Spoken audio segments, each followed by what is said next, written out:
Dimension X.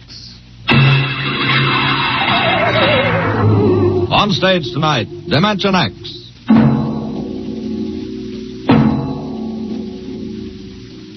Tonight, Dimension X presents The Martian Chronicles, a dramatization of the new novel by one of our most brilliant young science fiction writers, Ray Bradbury.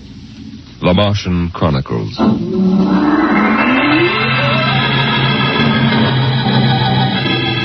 January in the year 1999. 1 minute it was Ohio winter with doors closed, the panes blind with frost, icicles fringing every roof, children skiing on snowy slopes. And then a long wave of warmth crossed the small town, a flooding sea of hot air. Bye, Mom, I'm going out. William McClellan, you come back here. You know you can't go out in winter without a coat. You want to catch your death of cold? But it isn't cold, it's warm outside. It's rocket summer. Rocket summer? You know, like Indian summer. The rocket lay on the launching field, blowing out pink clouds of fire and heat, cracking the icicles, melting the snow, making summer with every breath of its mighty exhausts. It seared the faces of the watching crowd and drove them back. And then they saw the red fire and heard the big sound as the silver rocket shot up toward Mars and left them behind on an ordinary Monday morning on the ordinary planet Earth.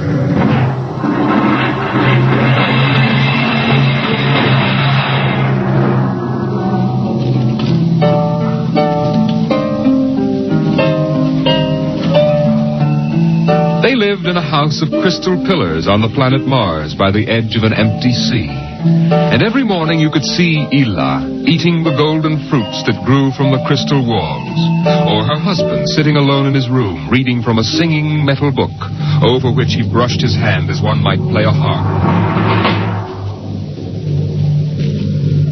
Ela and her husband were not old.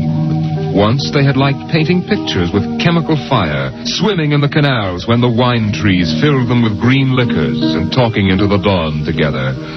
But no more. Marriage sometimes makes people old and familiar while still young. And Ela was not happy now. This morning she sat dreaming between the crystal pillars and wished that somehow a miracle might happen. And then suddenly... Ela, did you fall? No. I thought I heard you cry out. Did I? I was almost asleep and had a dream. In the daytime? You don't often do that. Strange. How very strange. I dreamed about a man. A tall man. 6 feet tall. Oh, how absurd. He'd be a giant, a misshapen giant. I know. And yet somehow he looked quite handsome. He was dressed in a strange uniform. And he came down out of the sky in a long silver craft. Out of the sky? What nonsense. He spoke pleasantly to me in another language. But somehow I understood him with my mind. Telepathy, I suppose. Oh, really, Ela? And he said, I've come from the 3rd planet in my ship. My name is Nathaniel York. A stupid name. Who ever heard of a name like that? Perhaps they have names like that on Earth. That's ridiculous, Ela. Everyone knows the 3rd planet is incapable of supporting life. There's too much oxygen in their atmosphere. I suppose. But haven't you ever wondered if... Well, wouldn't it be fascinating if there were people there and they traveled through space in some sort of ship? Really, Ela? You know I hate this emotional wailing. Now, let's get on with our work. Evening came. The twin white moons of Mars were rising, and the house closed itself in like a giant flower. A wind blew among the pillars, stirring Ela's russet hair, crooning softly in her ear. And it was then that she began singing the song. Drink to me only thine eyes, and I will pledge with mine. Ela, what's that song? I don't know. What do you mean you don't know? I've never heard it before. Did you compose it? No. Yes. No, I don't know, really. I don't even know what the words are. They're in another language. It was part of the dream I had, I guess. Oh. You know, you haven't been yourself lately. It might do you good if we went away to the Blue Mountains for a week or so. What? Did you hear what I said? I'm sorry. I was watching the sky. You're certainly interested in the sky tonight. It's very beautiful. Well, what about my suggestion? Shall we leave for the Blue Mountains in the morning? You mean go away now? Oh, no. No? Why not? Why don't you want to go? I don't know. I just don't want to, that's all. Leave a kiss in the cup, and I'll not ask for... Ida, I'm sick of that silly song. It's late. Let us sleep. From the crystal walls poured a soft carpeting of mist to support Ela where she lay down to sleep. But through the night she tossed restlessly until just at dawn the dream recurred. Ela, wake up. What? Oh, what is it? You've been dreaming again. You talked in your sleep. Did I? Yes. What were you dreaming? Oh, the ship. It came from the sky again. And the tall man stepped out and talked with me. Telling me little jokes and laughing. What else happened? And then this Captain York... Oh, I can't. It's all so silly. Tell me. He said I was beautiful. And then he kissed me.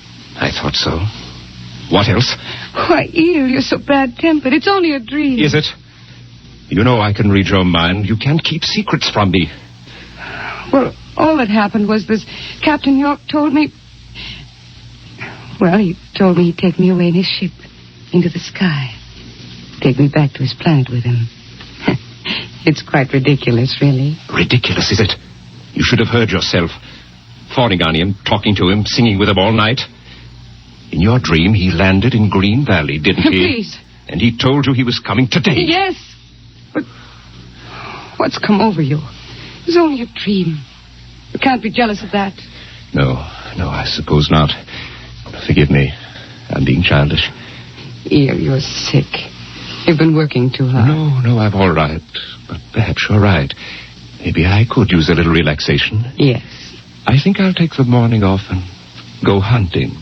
Hunting? Yes, in Green Valley.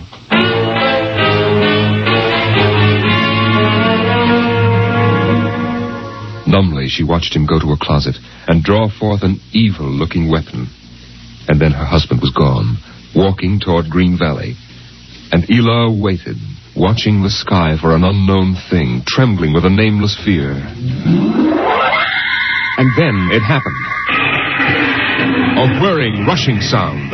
The warmth as of a giant fire passing in the air. The gleam of metal in the sky. He's come. It's true. The dream is true. The rocket vanished over the hill. The sky was empty again. And trembling, Ela waited again, looking toward Green Valley and seeing nothing.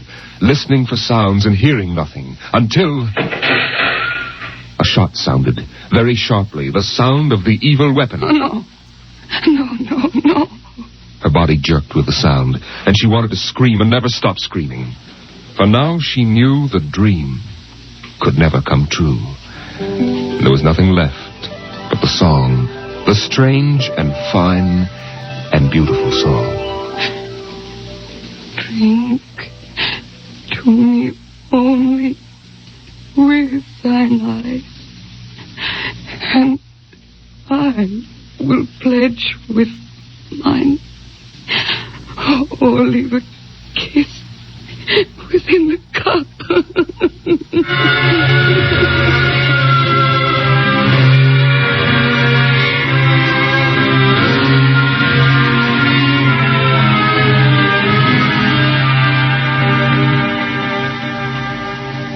But still the rockets came.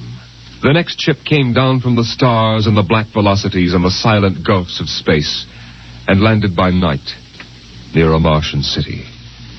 The men made their way to the outer rim of the dreaming city, and then Jeff Spender went in to reconnoiter while the others watched and waited for something to stir in the haunted city, some gray form to rise, some voice to break the unearthly stillness. Where were the people? Where were the Martians? Nothing stirred to disturb the silence until... Halt! Who goes there? Don't shoot! Hold it, Parker. Let's Spender and his party. They're coming back. Captain Wells, over here. Well?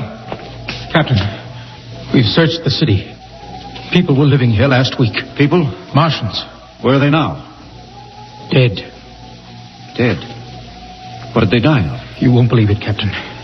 Chickenpox. Good Lord, no. Yes. No resistance to an Earth disease, I guess. So the other rocket did get through to Mars. It looks like it, Captain. God only knows what the Martians did to them. But at least we know what they did to the Martians. You mean they're all dead? Yes. This planet is through.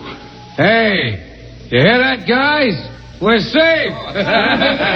Break out a bottle, Cookie. Let's have a drink to celebrate. Stop it, Parkhill. Put down that bottle.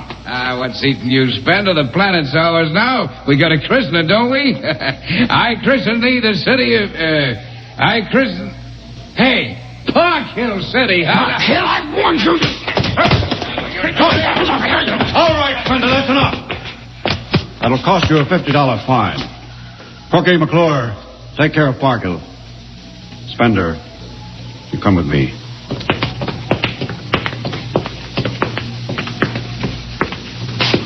All right, Spender, why did you hit him? I don't know, Captain. I was ashamed, I guess. Ashamed of Sam Parkhill and the noise and the spectacle the whole crew was making. It's been a long trip. It's only natural they'd want to have their fling. Yes, but where's their sense of what's right? Their respect for what's happened here? Captain, a race builds itself for 1,000,000 years, refines itself, builds cities like this one, does everything it can to give itself respect and beauty, and then it dies. Of what?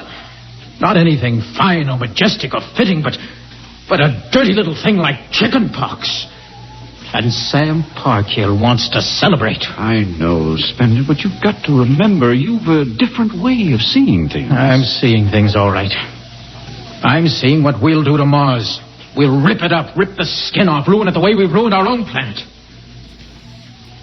Captain, look at the city.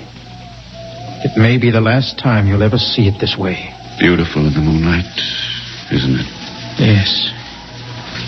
There's a poem by Byron that describes it, and how the Martians would feel tonight, if there were any of them left. So we'll go no more a-roving so late into the night. Though the heart be still as loving and the moon be still as bright. For the sword outwears its sheath, and the soul wears out the breast, and the heart must pause to breathe, and love itself must rest. Oh, the night was made for loving, and the day returns too soon. Yet we'll go no more a-roving by the light of the moon. Without a word, the Earthmen stood and looked at the city. The bottle lay shattered at Sam Parkhill's feet, and the sour stench of liquor filled the cool air. The men of Earth had come to Mars.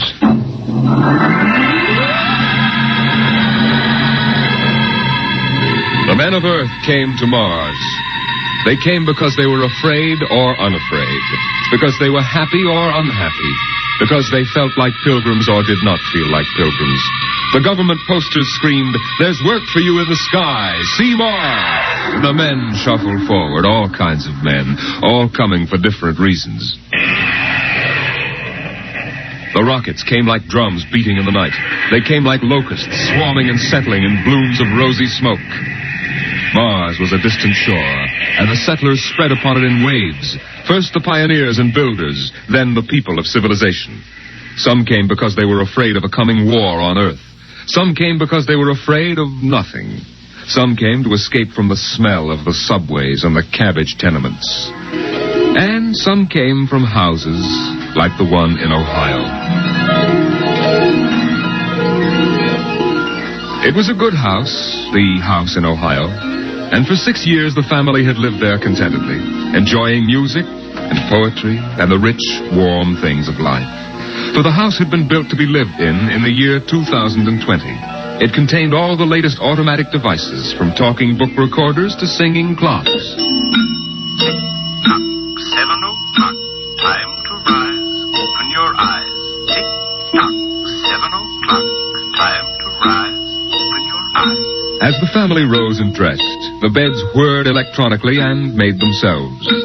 In the kitchen, the stove sighed and ejected from its warm interior 8 eggs, sunny side up, 12 bacon slices, 2 coffees, and 2 glasses of milk. 7, 9, breakfast time. Come and dine. 7, 9. Beside the breakfast table, the facsimile machine clacked and deposited the morning paper on the table. The headlines today spoke ominously of the danger of a coming war, and the man frowned as he read the news. Today is August 4th, 2026. Insurance, gas, and atom heat bills are due. And today, remember, the family has planned a picnic.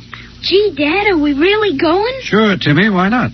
It's raining out. It's not raining where we're going, son. Now run upstairs and pack your fishing tackle. We're going on our picnic, all right. Okay, Dad. Bill, are you sure we ought to go? Yes. Have you seen the headlines this morning? Looks bad, doesn't it? Mm-hmm. The rocket's ready. All we have to do is pack and take off. I know, but... Well, flying to Mars, it seems so crazy. Well, all right, then we'll go. Should we tell the children why we're going? No, not yet.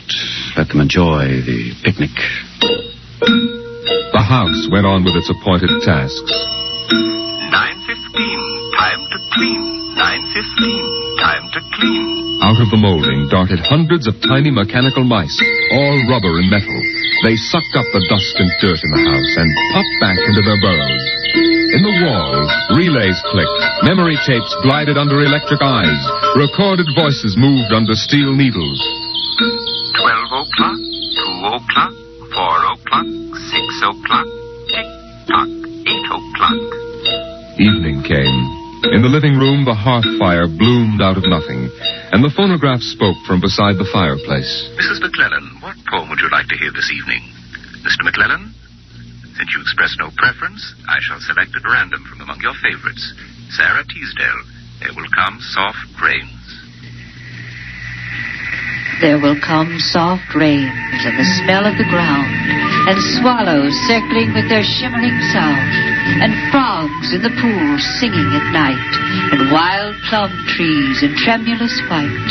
Robins will wear their feathery fire, whistling their whims on a low fence wire, and not one will know of war, not one will care at last when it is done.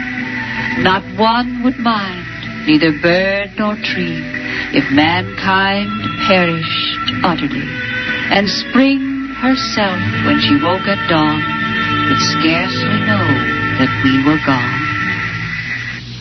The phonograph finished the poem, but there was no one there to hear, for the family had gone to Mars.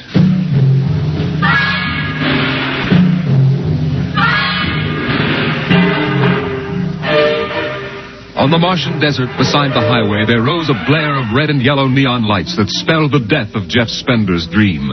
Sam's hot dog stand was what the sign read. And Sam, of course, was the same Sam Parkhill who had fought with Spender years before. 10,000 rockets were reported leaving soon for Mars, with 100,000 hungry customers. And Sam wanted to be ready for them. Hey, look up there, Elmer. See that green star up there? That's Earth. Good old wonderful Earth. Makes you feel almost reverent, don't it? Yeah. Send me you're hungry and you're starved. Something. That's a poem I learned at school. Come on, Earth, send me your rockets. Here's Sam Parkhill with the only hot dog stand on Mars. Sam, what if the rockets don't come? What if there's a war on Earth? Don't worry, they're coming all right. Ain't nothing gonna happen to spoil my plans, baby. I figured it all out. Sam! Hey, Sam, look up there! Earth! Well, what? Oh, no. It's catching fire. It's burning. Oh, no, that can't be Earth. Elmer, they can't do this to me. I got all our money invested in this place. Go ahead, Sam. Switch on more lights. Turn up the music. Get the hot dogs on the fire. There'll be another batch of customers coming along in about 100 million years. Oh, no, it couldn't be. What a swell spot for a hot dog stand. Let you in on a little secret, Sam. This looks like it's going to be an off-season.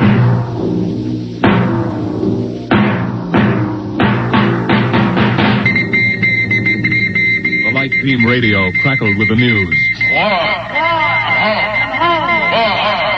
By morning, the shelves of the luggage store were empty, and the rockets were blasting off, headed back to Earth. In a few days, everyone was gone, and the planet of Mars once more lay deserted and silent.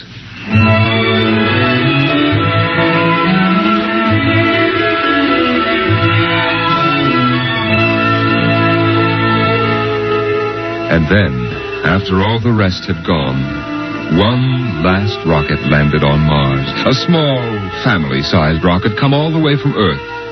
It seemed a long way to go for a picnic, but Dad had suggested a fishing trip, and Mother thought the whole family would enjoy a vacation. So here they were, floating down a Martian canal, with Timothy sitting in the back of the boat with Dad and Mother up front holding Alice the baby, and the deserted Martian towns drifting slowly by. Dad? What is it, Timmy? When do we see the Martians? You promised we would. Soon, Tim, soon. Oh, but William, the last Martians died out years ago. They're a dead race now. Not quite. Don't worry, son. I'll show you some real live Martians later on. Gee, this is swell. I wish we didn't ever have to go home. How long can we stay? 1,000,000 years. 1,000,000 years? Yes. It's time we told you, son. We're not going home. This is where we'll live from now on. But what about the rocket? What about Ohio? There's nothing there now but ruins. The last Earth radio just went off the air. That means the war is over and Earth is finished. We're going to blow up our rocket and start all over. See if we can't build a better world up here. You mean Mars is going to be our home? Yes. I hope you don't mind too much. No, sir. But what about the Martians? When do we get to see them? There they are, son. Look down at the water. I don't see anything there. Beside the boat. Look at the reflections in the water. But that's us down there. Just you and me and Mom and the baby. Here, son. You see, we're the Martians now. For a long, silent moment, Timmy stared down at the reflections of the family in the waters. And the Martian stared back up at him. Then he lifted his eyes to the deep ocean sky, trying once more to see Earth and the house he had always called home. But Earth was too far away, and the house was now only a heap of radioactive rubble. Only one wall remained standing, and within the wall a voice spoke again and again and again. Not one would mind, neither bird nor tree, if mankind perished utterly, and Spring herself, when she woke at dawn, would scarcely know that we were gone, that we were gone, that we were gone, that we were gone, that we were gone, that we were gone. 2026. Today is October 5th, 2026.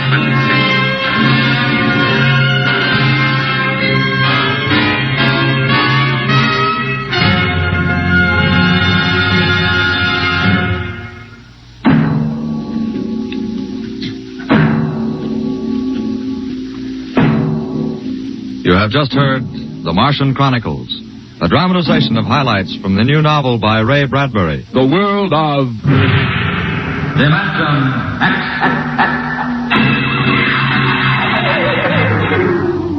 The preceding was transcribed on NBC.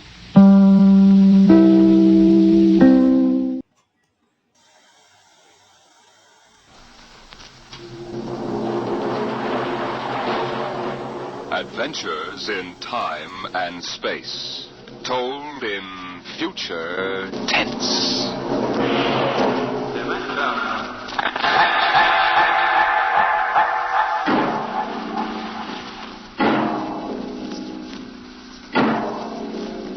The National Broadcasting Company, in cooperation with Street and Smith, publishers of astounding science fiction, bring you Dimension X.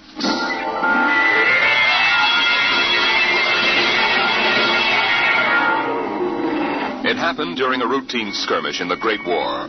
Patrols advanced from the defense perimeter under jet cover and preceded by napalm throwers.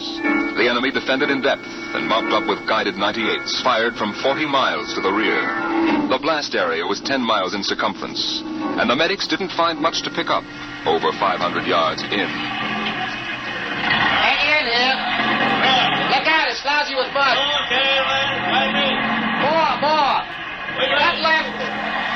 Walk. Hold it. Stretchers. Come on, Travis, get those men out. Yes, sir. Get a move on. Line them up. Come on.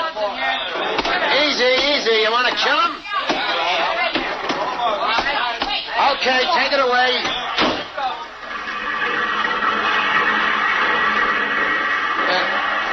They might have left these Joes where they was.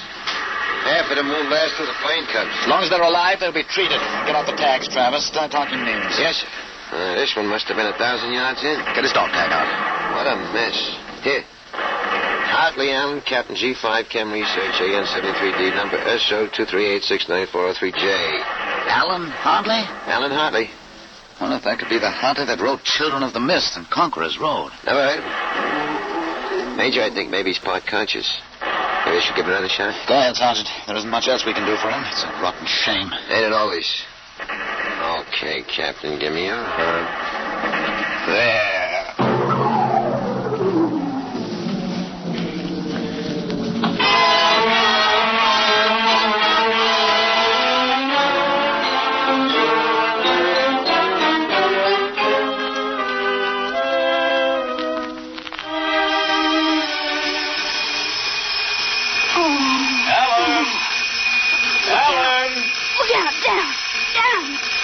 Get up, Alan. You can't stay in bed all day. I remember that. Clear as if it were real. Up and at 'em. Hit the deck. Remarkably vivid. Strange. Alan, you all right? I'm all right. What's wrong with my voice? It's too high. What are you doing? Practicing singing? My voice has changed. Is that all? You're growing up. Happy birthday, son. Happy birthday? Hey, wake up, son. Wake up. I am awake. Come on, out of bed. I don't understand. Breakfast waiting. Now, out of bed or I'll turn it over. All right, all right. It's a dream. Maybe, but you're wide awake now. I am awake now. Well, half awake anyway. That's the Bell of St. Boniface, isn't it? What day is it? You kidding? You forget today's your birthday? No. No, I didn't forget. Neither did I. Here, son. Happy 13th birthday. You won't guess what's in here. A rifle. A light .22 rifle. How'd you know that? I remembered. Did I spill the beans sometime? I could have sworn it'd be a surprise. Well, go on, open it. Like it? Yeah. It's perfect, Dad. I'll be shaving, Alan. Come down to breakfast when you're ready. It's a big day today. You're almost a man. Almost. You're still groggy. Snap out of it, Alan. I will. There's a dream in it somewhere. But I'm not sure which. What? Never mind, Dad. I'll be right down for breakfast.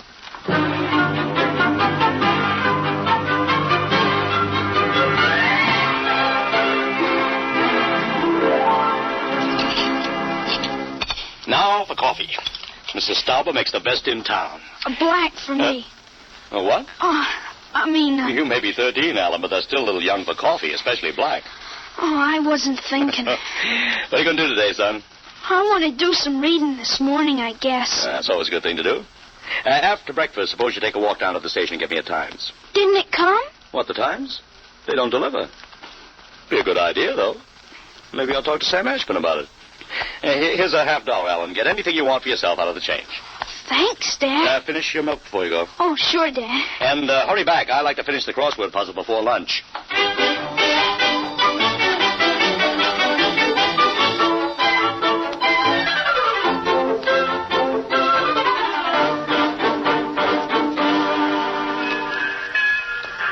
Here you are, Alan. 1 times. Tell your father the puzzle's a stinker. Thanks, Mr. Ashburn. Look out for the trucks when you cross the highway. Oh, I'll go across Elton's lot shortcut. Elton's? You'll have a hard time crossing there, son. There's 4 buildings on that block. I thought they burned down. Seen 'em this morning, big as life. Oh, I guess that didn't happen yet. What'd you say? Oh, nothing, Mr. Ashburn. I was just muttering. In my days, youngsters talked up. Yes, sir. Bye, Mr. Ashburn.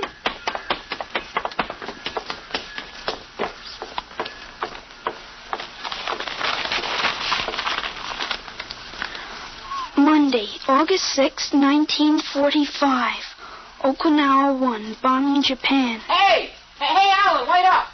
Larry Morton. Hiya, Larry. Hi, Al. Hey, you want to have a catch or something? No, I have some things I want to do at home. Wow, get him. Fancy pants talk. Things I want to do at home. Oh, go chase yourself around the block. Go jump in a garbage can, will you? Go take a flying jet to the moon. Hey, that's a new one. A flying jet to the moon. Hey, you thought up a new one, Al. Yeah. Hey, how about us going swimming at the canoe clubs after? Gee, I wish I could. I gotta stay home. After. You see the football movie at the Grand? Boy, what a team. Notre Dame. I thought you liked Cornell. Cornell? Ha, they couldn't even beat Vassar. You're going to Cornell, aren't you? Me? Cornell? Fat chance. I'll bet you do. I wouldn't take your money. I know you wouldn't. You'll go to Cornell, all right. Cornell. Far above Cayuga's waters, there's an awful smell. Just the same, you'll go to Cornell. I've got to hurry, Larry. Well, so long, Al. See ya. So long, Larry. See ya.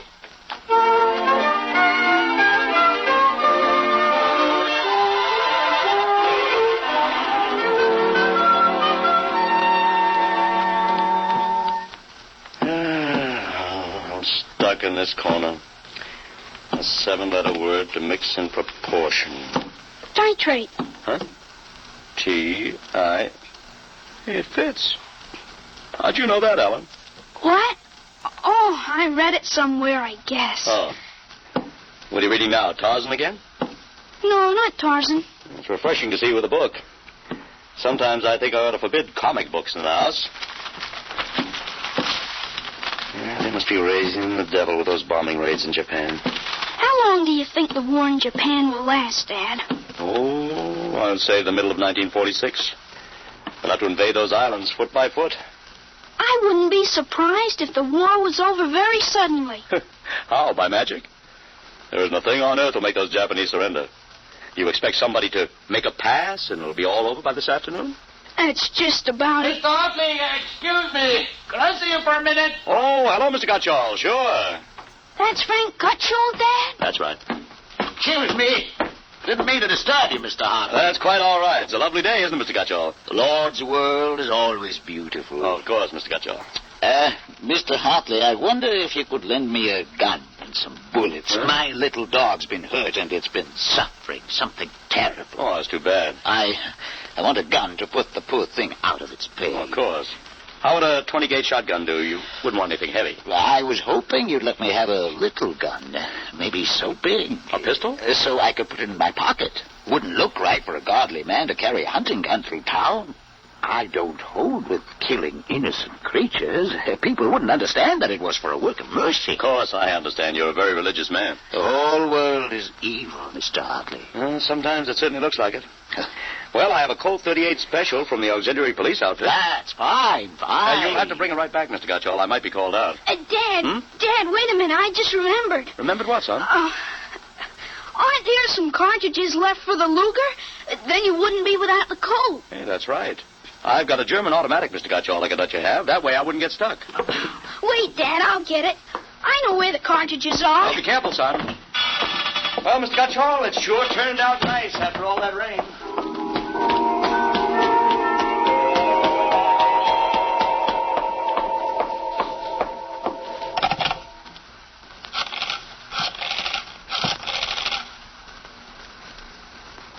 Hello, police headquarters?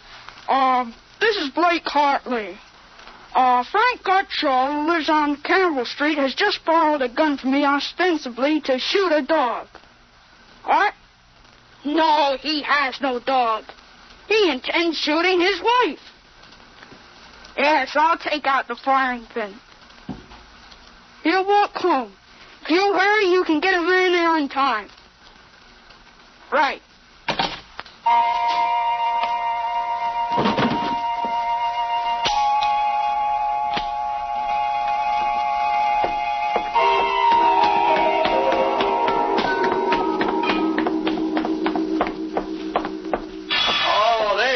what kept you, Alan? I couldn't find the cartridges at first.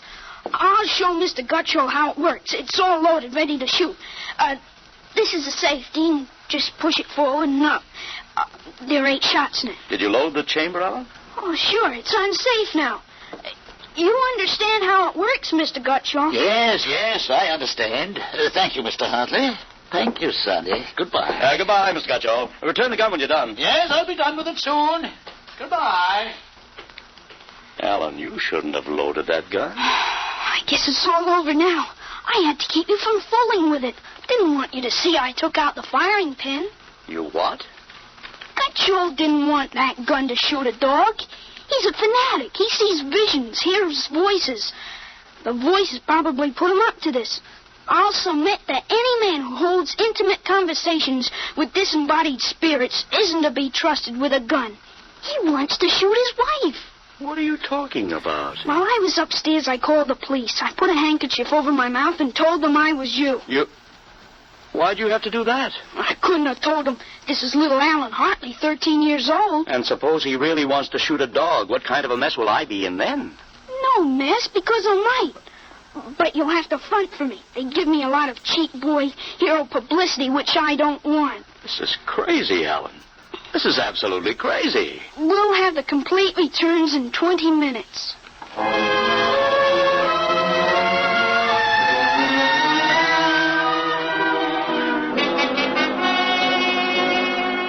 Mr. Hartley, Mr. Blake Hartley? That's right. I'm Detective Sergeant Kaborski from Homicide. Here's your Luger. Thank you. I don't know how you spotted that guy, but when we busted in, he was pointing that gun at his wife, swearing a blue streak because it wouldn't go off. Well, I'm glad I was able to help. They may have some kind of citation, Mr. Hartley. Oh, I don't think that's necessary. Well, in the department, we figure a little publicity never hurt nobody. Even a lawyer, huh? I really prefer to have it kept quiet. Well, whatever you say. We'll want you to drop around in the morning for a statement. I'll be glad to. Well, thanks, Mr. Hartley. Goodbye. Goodbye. Bye, Sonny. Goodbye, Sergeant. Why don't you take the citation, Dad? Well, you were right. You saved that woman's life. Let's see you put back the firing pin. Sure. There. Suppose we have a little talk. But I explained everything. You did not. Yesterday, you wouldn't even have known how to take this pistol apart. Today, you've been using language and expressing ideas that are outside of everything you've ever known before. Now, I want to know. Well, I hope you're not toying with a medieval notion of obsession. What? You say I'm changed. When did you first notice this? Last night, you were still my little boy. This morning, I don't know. You've been strange all day. Alan, what's happened to you? I wish I could be sure myself, Dad. You see, when I woke up this morning, all I could remember was lying on a stretcher injured by a bomb explosion. I was 43 years old, and the year was 1975. 1975? That's right. You'll be 43 in 1975. But a bomb? Yes, during the siege of Buffalo in the Third World War. I was a captain in G5 Scientific Warfare General Staff. Buffalo? You mean Buffalo, New York? Yes, there had been a transpolar invasion of Canada. I was sent to the front to check on service failures of a new lubricating oil. I got hit by a bomb blast. I remember being picked up and getting a narcotic injection. The next thing I knew, I was in bed upstairs, and it was 1945 again. And I was back in my own 13-year-old body. Alan, you just had a nightmare to end all nightmares, that's all. I thought it might be that at first, but I rejected it. It wouldn't fit the facts. But it's ridiculous. All this Battle of Buffalo stuff. You picked it up listening to the radio. All the commentators have been going on about another war after this one. You've just got an undigested chunk of H.V. Kaltenborn in your subconscious. But that isn't everything. I remember 4 years of high school, 4 years at Cornell, 7 years as a reporter on the Philadelphia Record, 3 novels, Children of the Mist, Rose of Death, and Conqueror's Road. I wrote detective stories under a phony name. I worked in chemistry. You think a 13-year-old can dream up all that stuff? But it's the only possible explanation. Maybe, but I can speak 5 languages today that I couldn't yesterday. French, German, Chinese, Russian, and Spanish. Although I've got a Mexican accent you could cut with a knife. But how did it happen? I can't believe it. All I know is here I am. I've been reading up on time theories. Nobody seems to know much about them.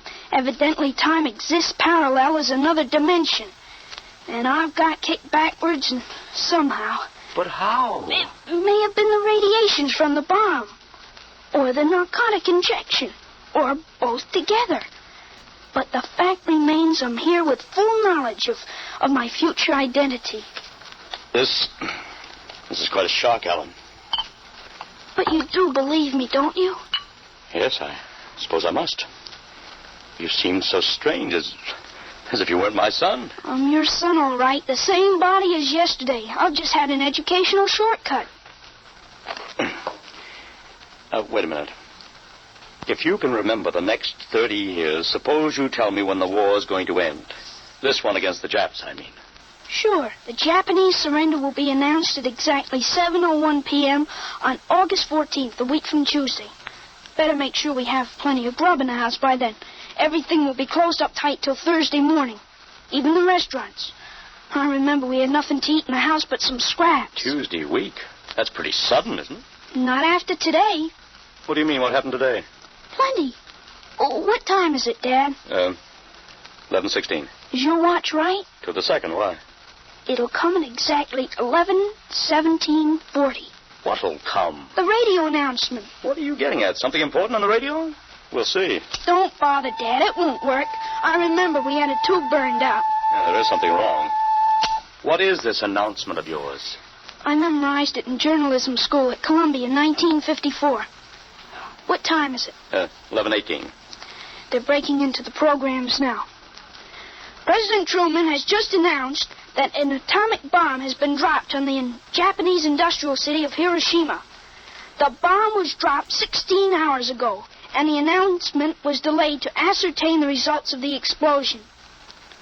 A man named John Howard Peterson read the announcement from the Washington newsroom of NBC. I don't believe it. No? Listen. That's the Burt Plate factory whistle and the bells at St. Boniface. Next, the whistle at the volunteer firehouse. And it's true.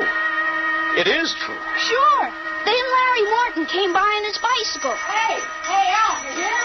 You hear about the bomb? An atomic bomb. Yeah, we heard. Boy, atomic bomb. Oh, boy. I gotta go find my pop. He's on the golf course. Bye, Al. Bye, Mr. Hartman. You knew. You knew about it. The next bomb hits Nagasaki. I thought that stuff about atomic energy was so much fantasy. What? Was that the kind of bomb that got you? That was a firecracker compared to the one that got me. It was a guided 98, exploded 10 miles away. And that's going to happen in 30 years? I remember it. How about me? Oh, wait, never mind. I don't think I better know when I'm going to die. I couldn't tell you anyway. I had a letter from you just before I left for the front. You were 78 then, and you were still hunting and fishing and flying your own plane. But another war and fought on American soil. Alan, I wish this hadn't happened to you. It happened. I remember it. But if I can help it, I'm not going to get killed in any Battle of Buffalo. But if you remember it, if time exists as a parallel dimension, then every tick we're getting closer to that Third World War. Dad, you know what I remember when Gutcho came to borrow that gun? Well, I suppose that you suspected him and warned me. No, that wasn't it. The other time, the first time, when I was really 13. I wasn't home. I'd been swimming at the canoe club with Larry Morton. When I got home about half an hour from now, I found the house full of cops. What if the gun didn't fire? What makes you think it didn't?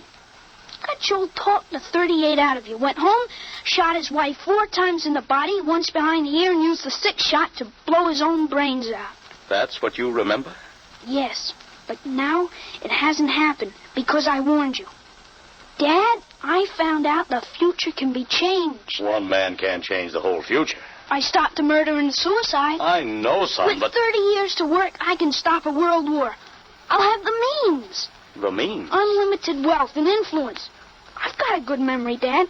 Wrote a list out this afternoon. Look at this. Assault, jet pilot, citation, ponder, middle ground, counter... What is this, code? Horses. That's a list of Kentucky Derby winners from 1946 to 1970. You sure? I learned that list on a bet at the Officers Club in Cincinnati in 1971. Assault paid 8-1. You figure out what we can take in. Oh, but gambling, This son. isn't it. Gambling, it's a sure thing. When we get rolling, we'll make the Rockefellers look like pikers. Assault at 8-1. I suppose I could scrape up $5,000. In 10 years, that'll make a lot of money. Any other little thing you have in mind, Alan? By 1952, we start building a political organization here in Pennsylvania. In 1960, I think we can elect you president. Oh, of course. President? Isn't that going a little too far? Why not? Who wouldn't vote for a politician who was always right? Besides, that's one thing we've got to change. In 1960, we had a man in the White House who was good to his wife and sang a nice tenor. And that's about all. He fouled up so completely we ended up at war.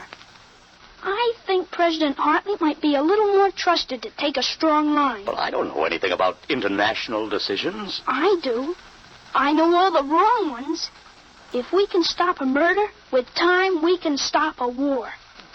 How do I start? Well, as I remember, just after that bomb announcement, you got a phone call from the City Fusion Party about the next election. Well, there is a lot of talk about a reform ticket. That call is going to be important, Dad. It's the turning point. You've got... There it is. What do I do?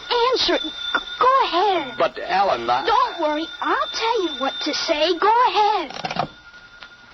Hello? Yes, this is Blake Hartley. Judge Crimmins?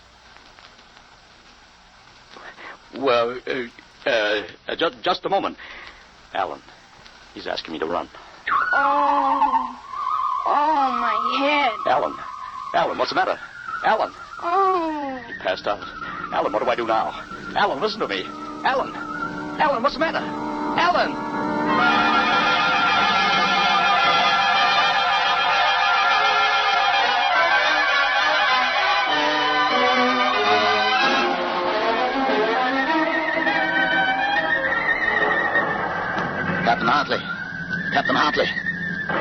Captain Hartley. He was all right, Doctor. I gave him a shot and he was all right. He's dead. All right, Sergeant, make out the tag. Yes, sir. Hartley, Allen, Captain. Dead August 8th, 1975.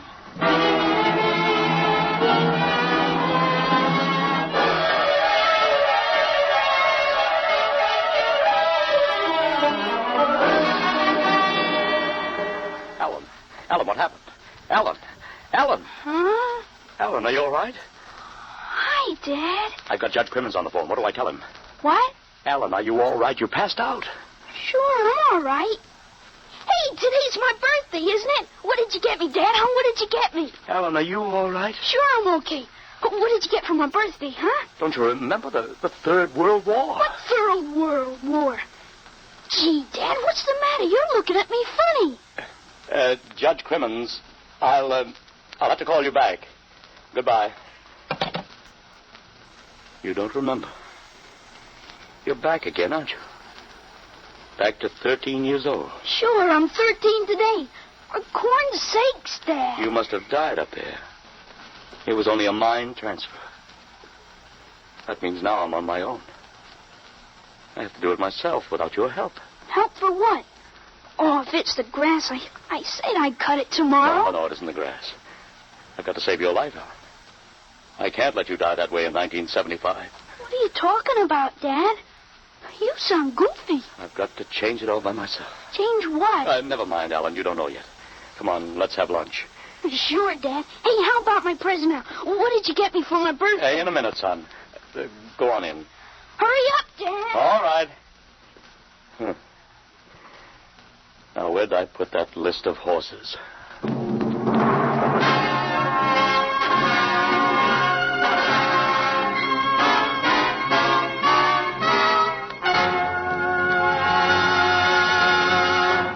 You have just heard another adventure into the unknown world of the future.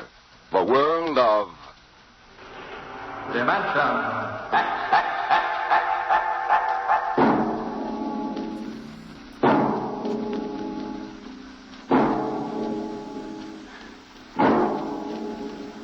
Homecoming is a joyous word. But when the home you're returning to is a burned-out radioactive planet, and when you cannot even imagine what terrible changes you'll find there, the word then takes on a very different meaning. Next week, Dimension X brings you a strange story called Dwellers in Silence.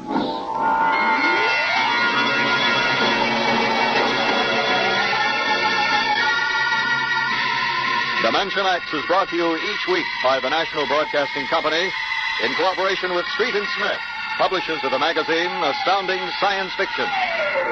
Today, Dimension X has presented Time and Time Again, written for radio by Ernest Kenoy, and a story by H. Beam Piper. Featured in the cast were David Anderson as Alan and Joseph Curtin as his dad. Your host was Norman Rose. Music by Albert Berman. Dimension X is produced by William Welch and directed by Fred Way.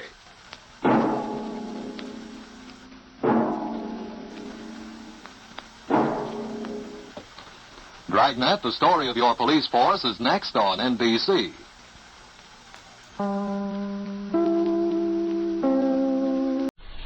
Adventures in time and space, told in future tense. Dimension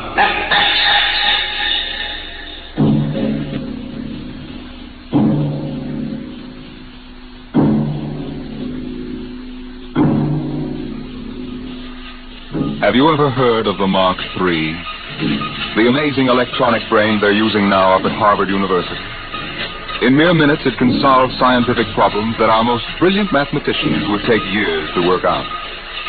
Its intelligence is almost superhuman. And yet the scientists are already working on a new and improved model, the Mark IV. In fact, they tell us there's no earthly reason why these thinking robots can't be perfected until they become the servants of the future, capable of doing all the work of mankind.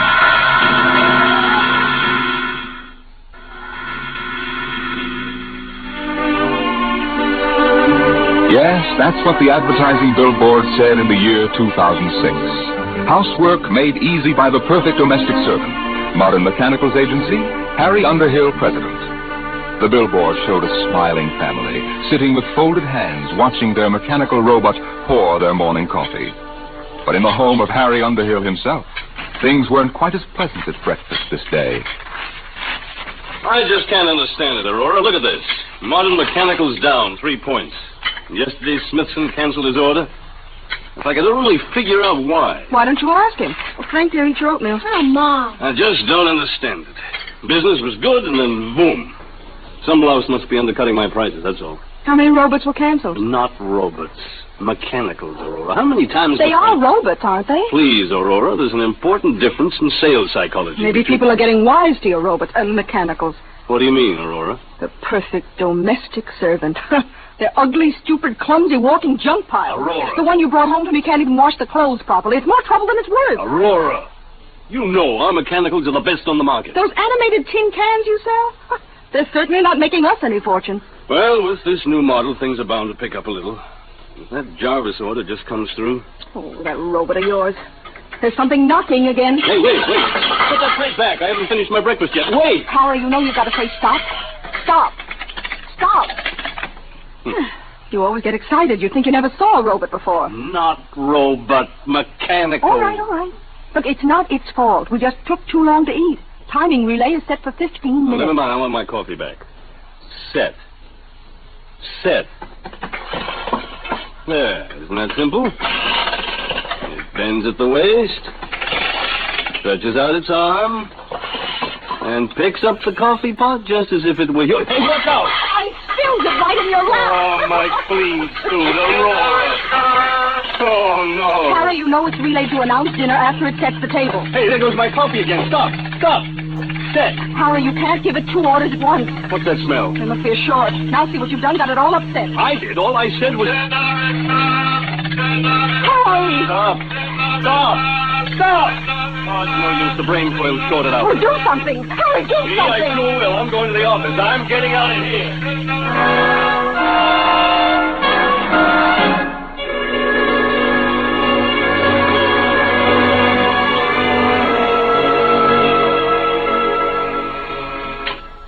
Yes, Lucy? Mr. Jarvis, Oh, put him on. Hello, Underhill? Hello, Mr. Jarvis. I'm glad you called. I was just going to ring you. Well, I've got that whole shipment of mechanicals for you. 1 gross plane, a dozen of the chromium fitted. Hold on, Underhill. I'm canceling the order. But the invoice is made out, and Well, tear it up. I'm canceling. But why? Underhill, there's a brand new mechanical on the market that makes yours look like something out of a museum. Oh, now, look here, Mr. Don't Jarvis. look me, Underhill. I've seen them, and I'm telling you it'll put you out of business. Goodbye. Goodbye. Yes, Mr. Underhill? That's the 3rd cancellation today. The world's going to pot. Yes, Mr. Underhill? No, never mind, Lucy. I'm going home.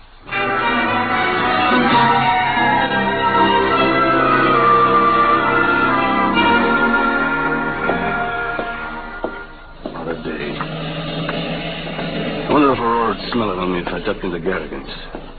She's got a nose like a beagle. Hey, that building wasn't here last week. Humanoid Institute. The perfect mechanical. Oh, no. We didn't have enough competition. Hey, these must be the cutthroats that are underselling me. At your service, Mr. Underhill. Huh? Oh, you startled me. Didn't hear you. Hey, you're a mechanical, aren't you? Not bad, not bad. Very lifelike. Won't you come in, please, and examine our service? Yeah, that's a remarkable voice. They've lit the variable inflection problem. You know, I'm in the same line myself. Of mechanicals, I mean. We're aware of that, sir. Oh? Hey, some building you've got here. You sure got it up in a hurry. The Humanoid Institute at your service, Mr. Underhill. Yes? Oh, how'd you know my name? For us, that was not difficult. Oh, is that so? Oh, wait a minute. This is ridiculous. Talking to a mechanical. Must be somebody inside operating you by remote control. No, Mr. Underhill. Of course, there is Humanoid Central, which powers and controls all of us, but that is located on Wing 4. Wing 4? A planet in a remote part of the galaxy. Oh, yeah. Well, may I see your salesman, please? We employ no human salesman, sir. We ourselves can accept your order for immediate humanoid service. Oh, wait a minute. You can't expect me to buy one. I'm in the business myself. There will be no more need for your electronic mechanicals, sir. Once you have accepted our service, you will no longer have to work. Everything will be done for you. Everything? That's quite an offer. At that rate, you'll have trouble supplying the demand. I think not, sir. As you can see from our storage room. Humanoids are now arriving at the rate of 5,000 per hour from Wing 4. 5,000 per hour? We are anxious to introduce our complete service on this planet, sir, to bring happiness to everyone. May we come out to your home for a free trial demonstration? No, I admit you're remarkable. The voice, the movement, graceful even. But I'm still in business, and what's more, I wouldn't have you around the house. I'm afraid you will have no choice. Sooner or later, it will be necessary. Oh, is that so? Over my dead body, let me out of here. At your service, Mr. Underhill. Well, it's going to be tough competition, all right. I'm going to stop in at Garrigan's, the devil with Aurora's nose.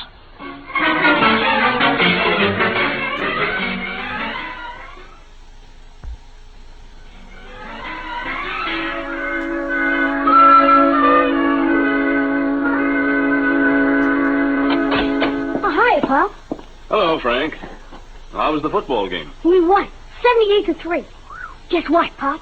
You made all the touchdowns. Nope. Mom took in a boarder. He what? Aurora! She said if your business was going to fall on his face, she had to do something to make some money. Oh, she did, huh? Harry, what's all the racket for? You tell me. What's this about a boarder? Harry, he's going to live in that little apartment over the garage. Oh, no, he isn't. You know I don't want any strangers around here. Harry, please, shh. Look, he won't bother you. He's a nice old man. Oh. He just wanted a room and a place to work. He's an inventor, I think. No, he is he? Did he pay in advance? Well, he can't. You see, his royalties haven't started to come in. Mm-hmm. Aurora, how can you be taken in by every beat-up old panhandler that gives you a sob story? Mr. Sledge isn't like that at all. Oh, that reminds me, dear. Can you give me a 10? 10. What for? Well, Mr. Sledge is ill. He needs some medicine for his heart, and I said I'd lend him the money. You get... Oh, Aurora, this is the limit. He goes out right now. Now, don't be unkind, Harry. Besides, we need the rent money. Things aren't that bad yet. He goes. Please. What are you shushing me for? Mr. Sledge, he's in the next room. I've invited him for dinner.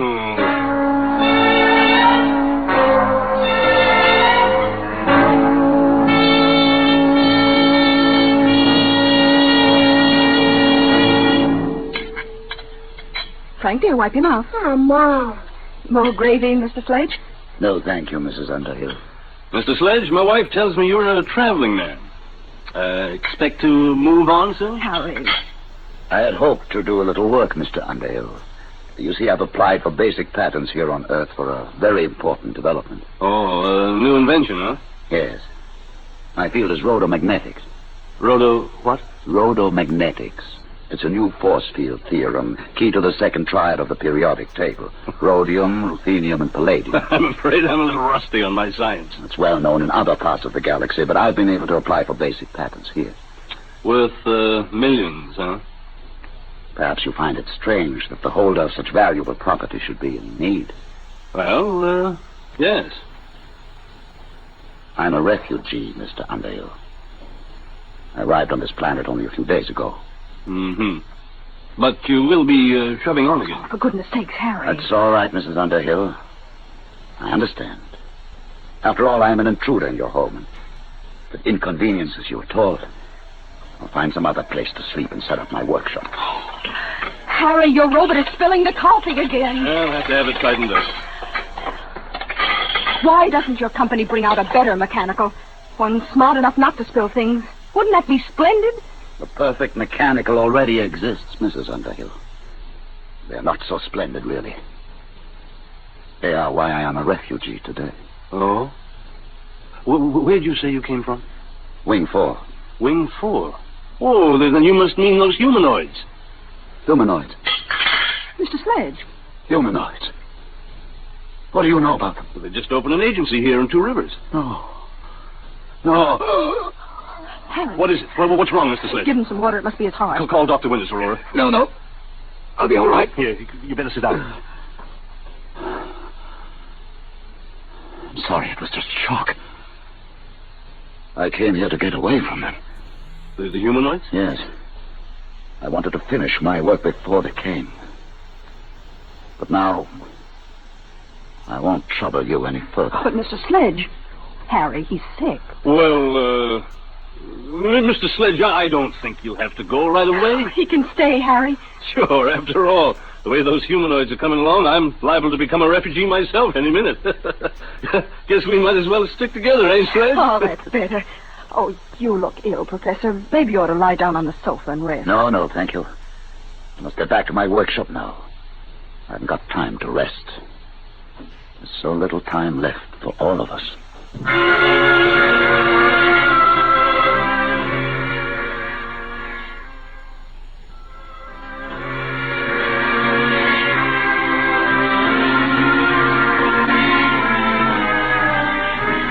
Good morning, Mr. Underhill. Good morning.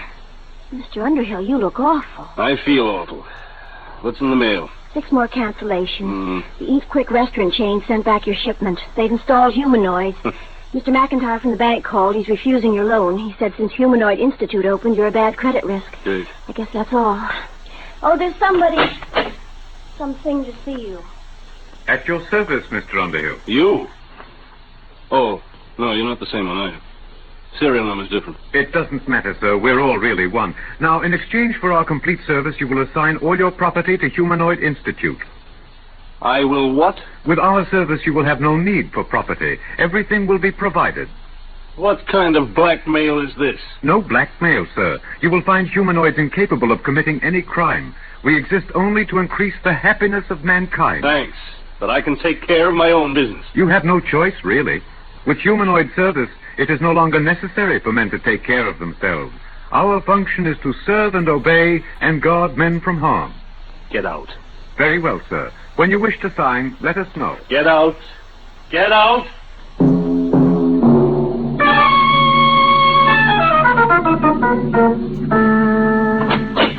Rora, I'm home. your service, Mr. Underhill. What's the idea of this? You get out of here. Aurora! Mrs. Underhill has accepted our free trial demonstration. We cannot leave unless she requests. We'll see about that. Aurora, where the devil are you? Oh, hello, Harry. What's this mechanical doing here? What's happened to you? Isn't it wonderful? Had my hair done, the manicure. What? The humanoid did it. And cleaned the house all over, washed all the clothes, and gave Frank his music lesson. Now, wait a minute, Aurora. I won't have this monster in my house. Oh, it's just a free trial, Harry. Just wait till you taste the dinner it cooked. Everything you like best. Roast duck. I don't care if he cooked a... duck? And the most complicated pastries. I could never cook like that. Well, might as well eat. So I'll need a drink first, though. All right, I'm sorry, sir. What? We exist under the prime directive to guard men from harm. Alcoholic beverages in excess are bad for human consumption. We have taken the liberty of removing them from the house. Now, look here. Mr. Underhill, dinner is served.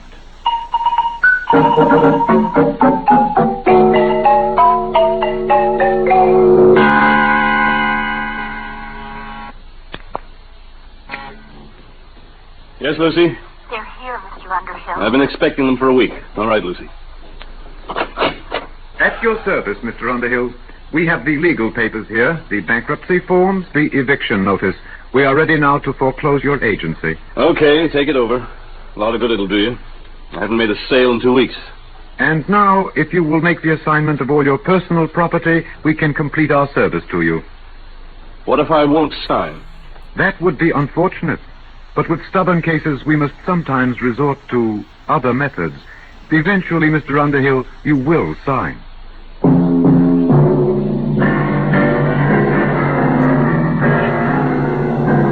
Of all the darn, Hey, whoa, Frank, what's the matter? What's the trouble, son? That old humanoid. Oh, you're not happy? You should be. It's guaranteed. They took away my football. They said it was too dangerous to play with it. And my roller skates and my scout knife and everything. Did they leave you anything? Just some stinking old plastic blocks. Soft blocks. They said I couldn't get hurt with them. Dad, I want my football back. Can't you do anything? I don't know, son. I don't know.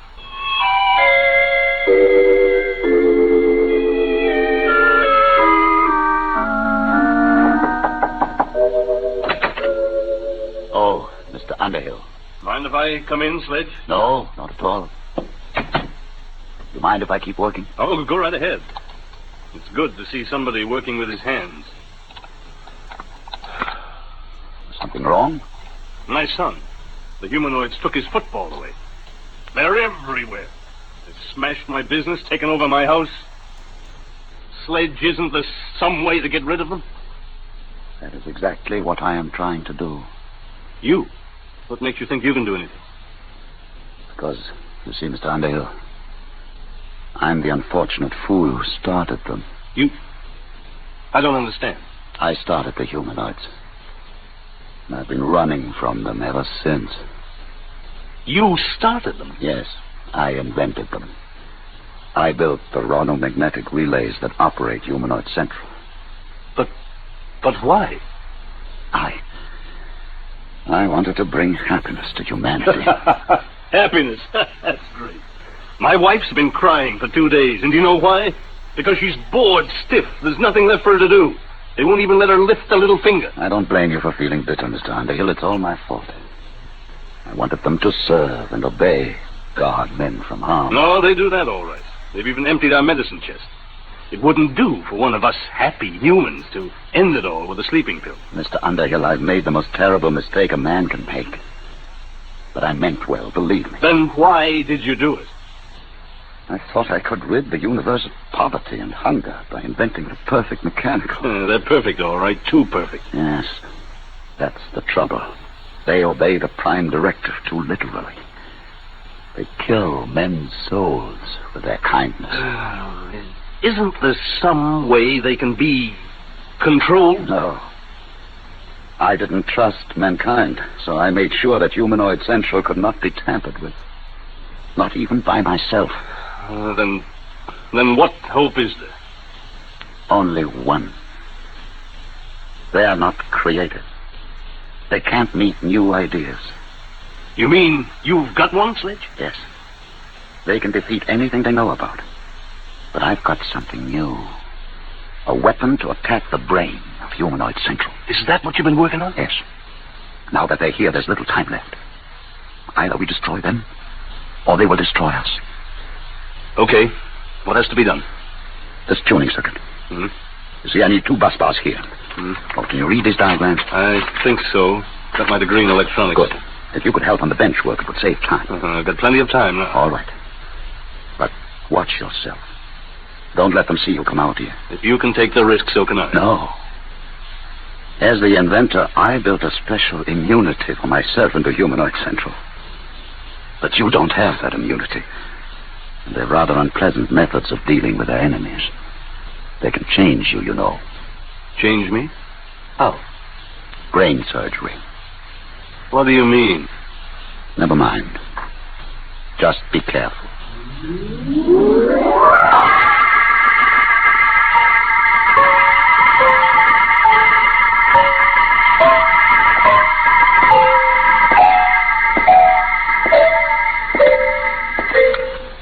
Mr. Underhill. What do you want? You're going to meet with Mr. Sledge? Yes, as a matter of fact, I'm going to collect the rent. Mr. Underhill, you have spent the past 2 afternoons in his room. In view of your association with Mr. Sledge, we feel that our free trial must be terminated. We suggest that you accept our total service and make the assignment of your property immediately. And if I don't? Then, sir, we may be forced to resort to other methods. Well, give me one more day to think it over. Very well, sir. Tomorrow. That will be your last chance.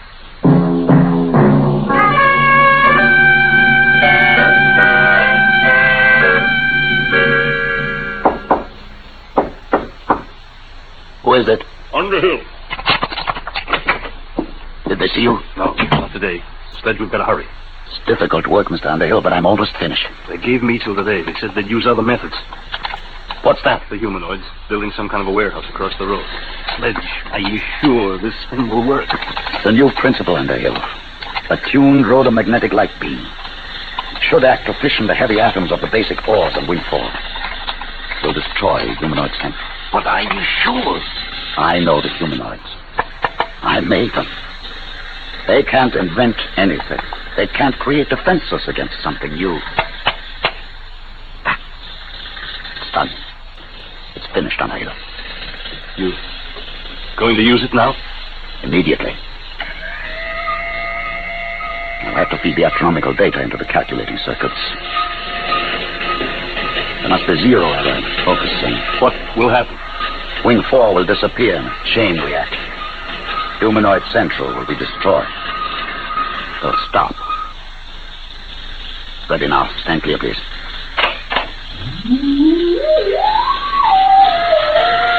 Power's building up. Step on the proper method, Underhill. We must be shielded when I cut in the full power load. Hurry, Sledge. I've waited 30 years for this moment, Underhill. When Wing 4 is destroyed, the humanoids all over the galaxy will stop. They'll stop dead. You won't hear those drills. Sledge. All right. Now.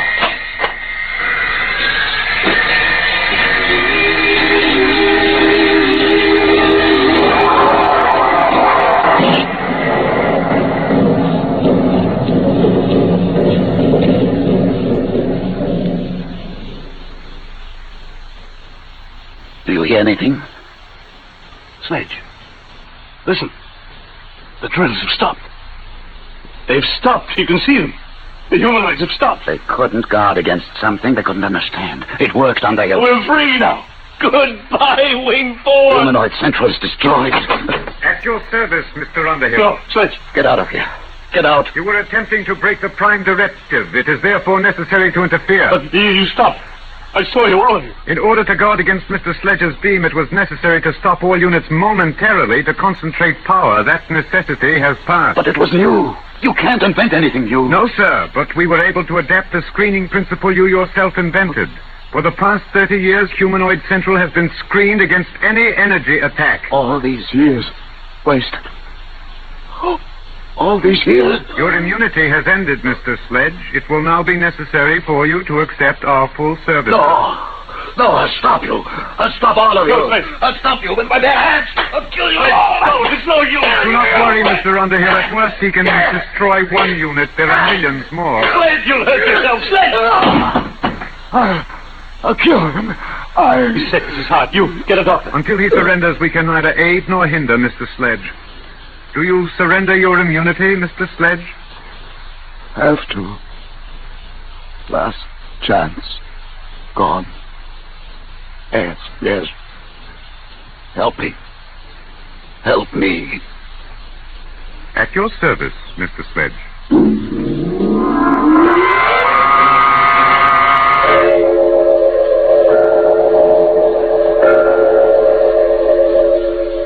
You may see Mr. Sledge now, Mr. Underhill. Alone? If you wish. In here. Thanks. Sledge. Well, Underhill. Good to see you. Your head. It's bandaged. Is it really? They've done something to you.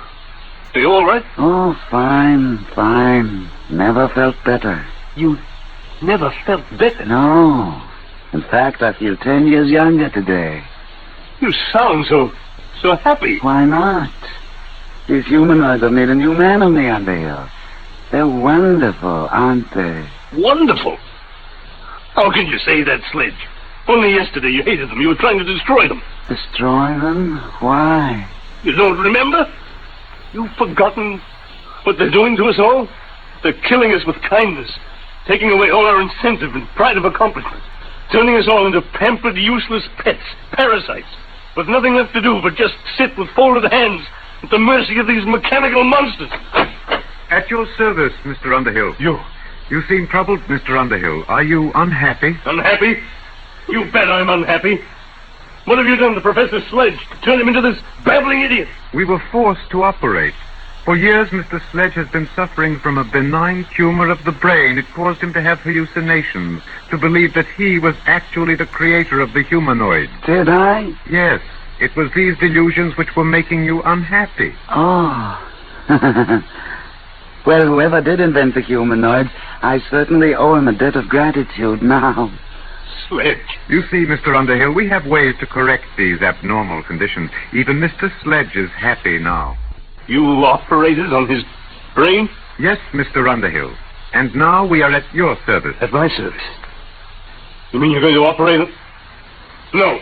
The time has come for you to accept and enjoy our complete service. You will now sign our agreement. Look here, If you are unhappy, it only takes a simple operation. No. Who said I was unhappy? I'm very happy. I'll sign your paper. You don't have to operate on me. I'm happy. I'm very happy. Very happy.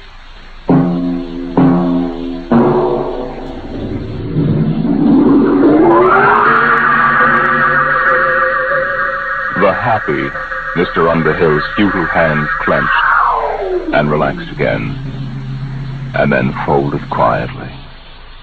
There was nothing else left for them to do.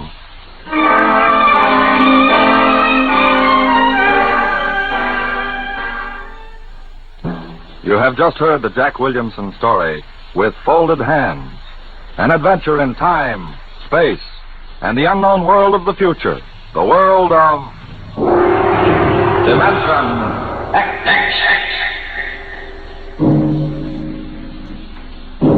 Now, about next week. Do you believe that in the mind of man there lies a force potentially more powerful than the atomic bomb? And perhaps someday, in the not-too-distant future, a man, sitting quietly in his room, just thinking, may generate enough mental energy to control the destiny of the world. How? We'll tell you next week. Tonight's story on Dimension X was adapted for radio by John Dunkel.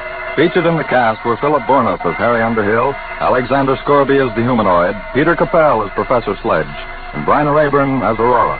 Your host was Norman Rose. Adventures in time and space, transcribed in future tense.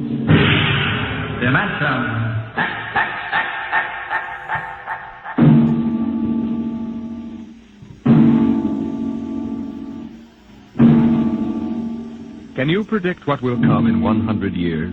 Or in 10? Or in the next minute? Some people think they can. Nuclear science, mathematicians, astronomers, biologists. They'll predict the shape of the future because they make the future. Because they see beyond the known dimensions of time and space into the unknown, Dimension X.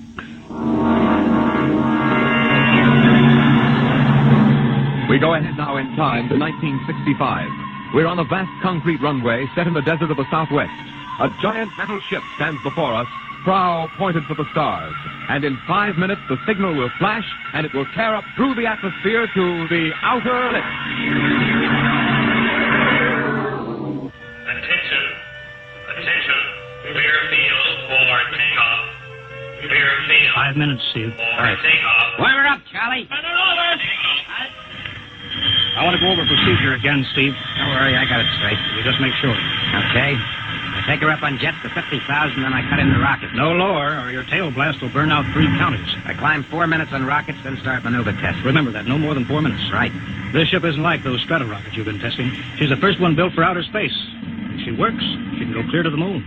If I'd have known that, I'd have brought my toothbrush. No, not this trip. Now get this, Steve. You've got power there to clear the Earth's gravitational field. But remember, after you cut in the rockets, you've only got 10 minutes fuel. If you go beyond the outer limit and don't save fuel for the return... I know, I won't get down again. That's right, Steve. You'll drift off into space. Get that now. 10 minutes fuel. Gotcha. Now, as far as I'm concerned, this project is a lot more important than that cosmic ray bomb they're testing out in the Pacific tonight. The Security Commission brass doesn't think so. I don't see any undersecretaries under anything. Don't worry. In the long run, our ship will make the CR bomb back-page stuff. But in the meantime, it's just as dangerous. Remember, half the principles in this ship are pure theory, Steve. Slide rule stuff. If anything goes wrong, we may have to scrape you off the landscape with a soup spoon. You have a charming sense of humor. Now, here's what I'm getting at.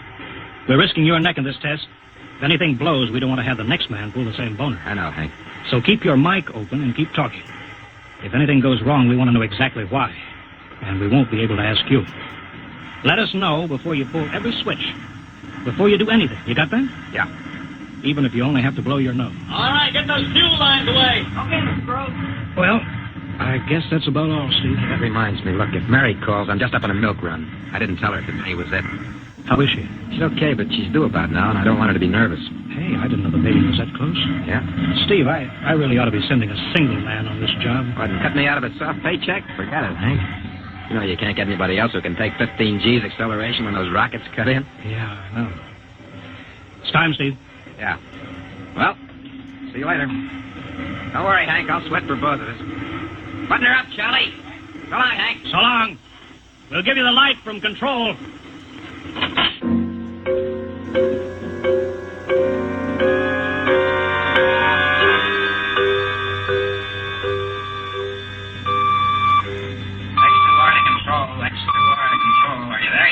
Okay, Steve. Got you on the speaker. I'm ready to go. Mr. Hanson. Ready on radar, Sergeant? Mr. Hanson, you better see this. What is it, Elsa? Message center for Steve. Mrs. Weston just left for the hospital. What? Hello, Steve. Yeah. Stand by a minute. Shall we hold the takeoff, Mr. Hanson? What? Oh, yes. No, wait just a minute. It's too late now. You going to tell him? Maybe he's got enough to worry about. Hey, what's holding us up, Hank? Something in your mind? No, it's nothing, Steve. I just wanted to say good luck. Clear for takeoff, Charlie? Right. Okay. Give him the light.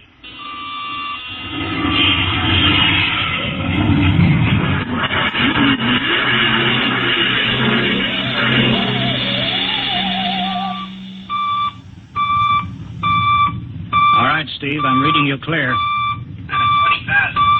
Airspeed 600. She's running fine.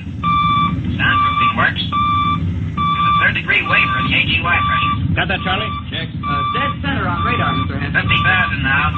Cutting out the port jet.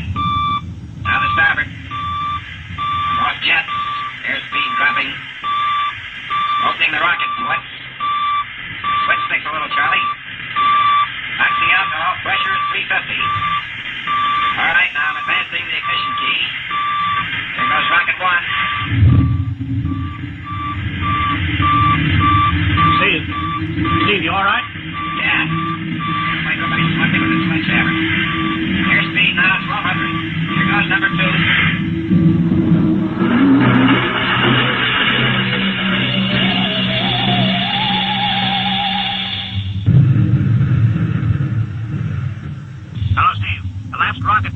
now, 4 minutes. What's your altitude? Over to you. Speed 4,400, still climbing. Altitude 297 miles. All right, you're at the outer limit. Leveled off for maneuver test. You've got exactly 6 minutes fuel left. Okay. Starting a 3-degree left bank. It's a little sluggish. That's all right now. There's a low vibration someplace. Maybe the cockpit hatch. Now I'm straightening out. 5 minutes fuel left.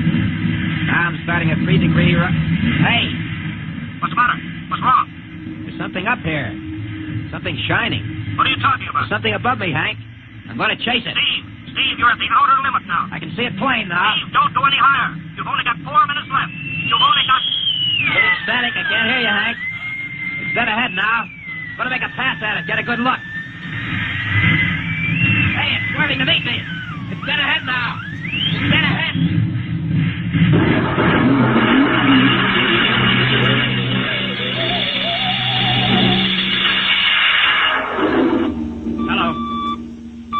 Hello, Steve.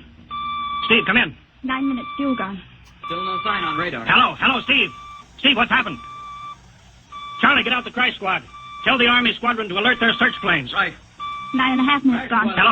Hello, Steve. What's happened? Where the devil is... Charlie, hello. for Mr. Hanson. Come in, Steve. We need a search squadron. Come in. No, Mr. Hanson's busy.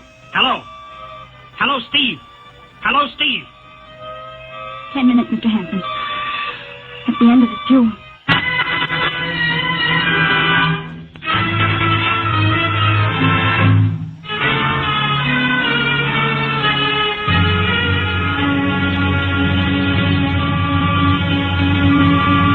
How long's it been now? 10 hours, Mr. Hanson. Nothing more on radar, Sergeant? Screen's blank. Colonel Corelli called in. Search planes are back. They didn't find anything. Should be some trace. He couldn't have bailed out, could he? You don't hit the silk at 4,400 miles an hour. Either went past the outer limit, ran out of fuel. Something blew, and we'll find the pieces scattered from here to the coast. Why does it have to be the best man? Always the best man. I'll get it. Charlie, we've got to figure out what was wrong. All right, I'll tell him. Something must have blown. Yeah? There's a message from Northside Hospital for Steve. Oh, what is it? Mrs. Weston's fine. It's a boy. Thank you, Elsie. It's a boy, Charlie. Oh. Fine. It's a boy. He didn't even know she went to the hospital. How am I going to tell Mary that? Wasn't your fault, Mr. Hanson. Ship had to be tested. Yeah, we'll build another one, and some other flying fool will shoot past the outer limit into space. Oh, I'm getting old, Charlie. You can remember when I used to take them up myself. Now I've got to send other men. It's a job, Mr. Hanson. Now I'm afraid. Every time I hear a jet go off, I jump. Every time I have to send someone up in a new model, I start to sweat. Mr. Hanson? Yeah? I think there's something on the radar. No flights scheduled in, are there, Elsie? We have the whole day cleared. It's coming in behind us. Sure, it comes over the building. What crazy jockey is buzzing the field like that? Is that an Army plane, Charlie? I can't see. It's turning. Charlie, alert the field. I know that engine. Steve! That's impossible. Look, that's his ship. It can't be. Well, there's no other model like that. It's Steve, all right. Coming in. Thank God. Thank God.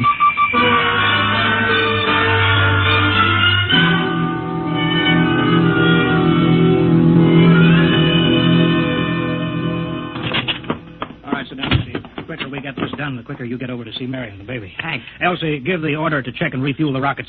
I don't want anybody in here till I get Steve's reports. Bury any calls. All right, let's have it. What the devil happened to you? Hank, does that cosmic ray bomb still go off tonight? What are you talking about? Straighten out, Steve. Where you been for the last 10 hours? Listen, Hank, there's something more important. Come on. I've got to get a report on the screen to Washington, so let's have it. I've got to know how you stretched 10 minutes fuel to keep you in the air for 10 hours. Now, one thing before I talk. Look, have the Steve. Geiger men run over the ship before they refuel. What'd you run into? So help me, Hank, I don't know. We better check and make sure it isn't radioactive. Elsie, add a Geiger report on the standard check.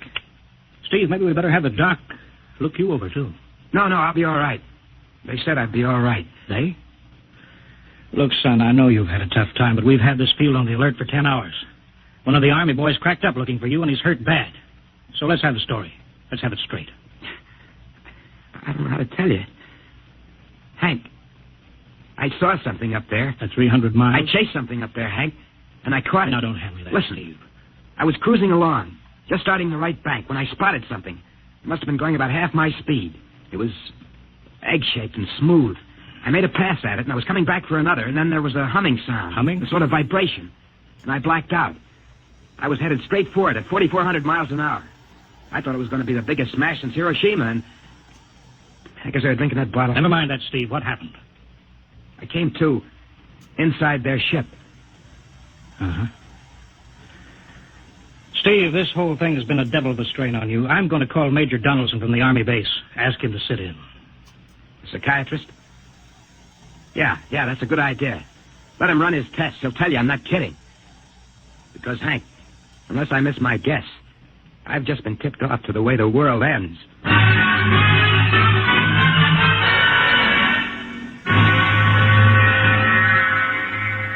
All right, Mr. Weston, suppose you continue your story. Yes, let's have it, Steve. You woke up inside the ship? Yes, and the place was jammed with machinery. Dials, blinkers. I couldn't recognize anything. And you were surrounded by these men from Mars? I didn't say anything about men from Mars. I didn't even say they were men. I couldn't see them clearly. They were just there. Where did they come from, then? Another galaxy. Millions of miles outside of our solar system. That's all I know. You figure out where they came from. And they came all that distance to find the Earth? Yes. Did they tell you that? Yes. You mean they spoke English to you? No, they didn't. It's funny. I hadn't thought. They didn't really speak to me at all. They just planted the thoughts in my mind. You mean thought transference, telepathy? Yes, that's right. Well, Steve, what brought them here? We did, Hank. We rang their bell. We brought them in. Well, how? With our atomic explosions. Hank, that's why you've got to stop that bomb test tonight. I'll give up. Look, you've got to believe me, Hank. Oh, how can I make you understand? Maybe I can help, Mr. Weston. Would you submit to narcopsychometry? What's that? Under proper drugs, I can put you back in this ship by suggestion. Then we can get a playback record of your memory pattern on the audio circuit. How long will that take? Half an hour. We'll have to go over to the lab. Will you believe me if it checks? It will give us an accurate memory picture of what your mind reports. All right, let's go. Hank, you got to believe me. We haven't got much time.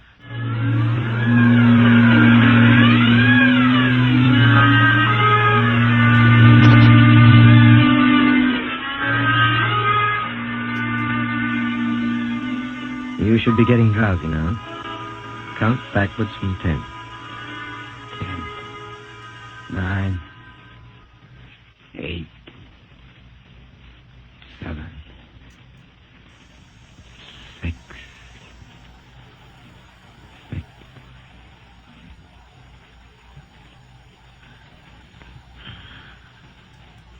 He's under.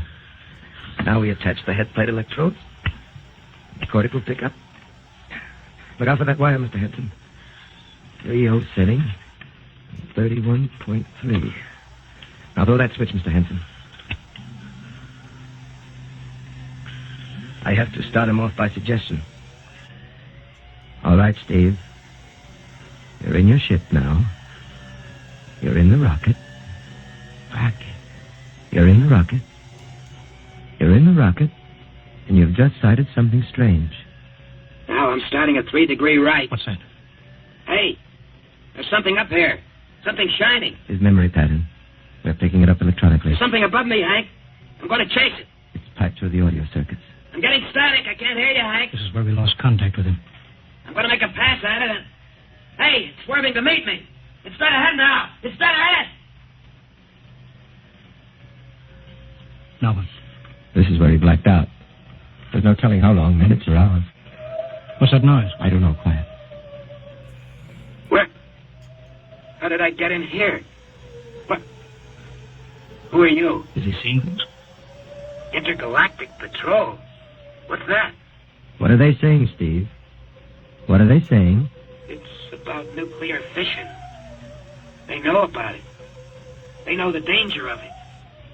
Long ago, they had wars that almost destroyed them. But finally, they learned. Now they've outlawed war. Go on, Steve. They patrol space. When their detector picks up an atomic explosion, they send a patrol. What are they going to do? They've quarantined us. Quarantined? They've isolated the Earth. They Because we don't know how to control ourselves yet.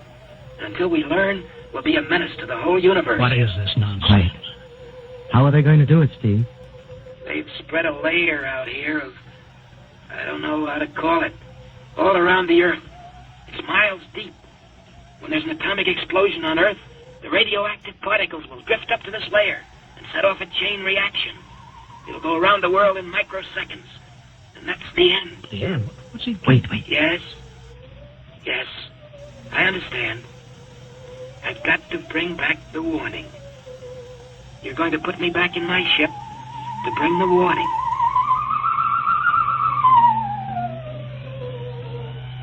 Now what? Blacked out again. I guess that's all. What does all that mean? It's what he remembers. Don't think that really happened. No. Narcopsychometry circuits produce what he remembers. It just means that Steve believes this happened. I don't like to see this. I've seen too many tough pilots snap. Steve is the best I've known. How bad do you think he is? Frankly, outside of the presence of this well-organized hallucination, there's no sign of unbalance. May not be too serious. If he had a more plausible story, I'd be inclined to believe him. Warning. Hank. It's all right, boy. Did you hear it, Hank? You understand? Sure. We've been quarantined. Let me give you something to make you sleep, Steve. Don't you understand? They fixed it so that if we set off one more nuclear explosion, that'll be it. Of course. Don't roll your sleep down. You don't believe me. Now, take it easy, Steve. But they're tests tonight. They're setting off the CR bomb. Hank, what time is it? 11:20. Well, it's scheduled for midnight. Hank, we gotta stop that bomb. Steve, let Donaldson give you the hypo. Hank, you've gotta believe me. I saw them. I got the warning. If we touch off that bomb tonight, it'll be the biggest galactic 4th of July of all time. The whole Earth will go up like a Roman candle. April 10th, 1965, the end. Now, look, Steve, you better calm down. Don't you want to see Mary and the baby? You've got a new son, remember? Yeah, that's just it, Hank. I want to see my son. I want him to live. If that bomb goes off, Hank, we've got to stop them. Mr. Hanson, I think we'd better get over to the base hospital. Hank, you've got to believe me. me. Sure, Steve. Maybe there is something to it. Look, it's out of your hands. I'll put it in a report and shove it into Washington in the morning. In the morning? There isn't going to be any morning, Hank. Don't you understand? You've got to call Washington now. Get the head of the Security Commission and postpone that test. Now, you know I can't do that, Steve. My neck would be out a mile. Besides, this is 1965, not 45. 20 countries have atomic bombs now. What's the use of stopping just this one? The rest will keep right on popping them. Well, then we'll have to call an international conference. Can't you understand, Hank? The first one that goes off finishes us at the end. They've given us the quarantine warning. Steve, I think you'd better go with us to the base hospital. Look, Steve, we can call up for a detail if we have to. All right. I'll go with you. You don't need a straitjacket. That's the way, Steve. You'll probably feel better by morning. Let's go.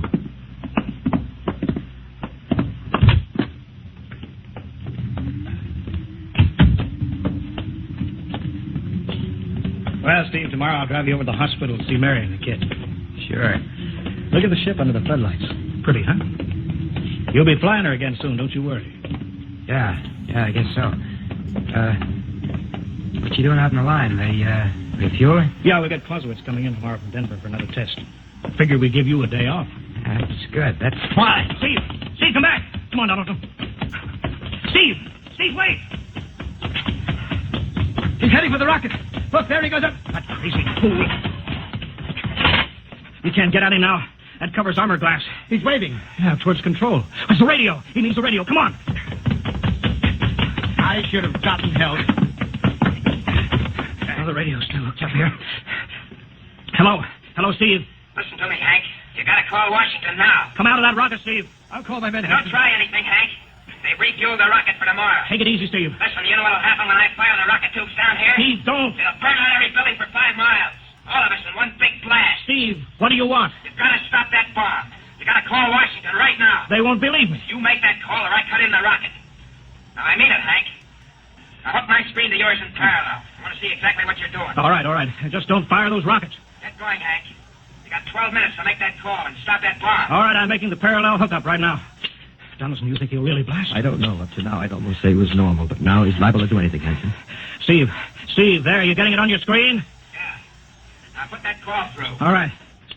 Operator. Visit screen to Washington. The visit screen circuits are busy, sir. They'll try again in half an hour. This is Security Commission priority. Break in, get me a line.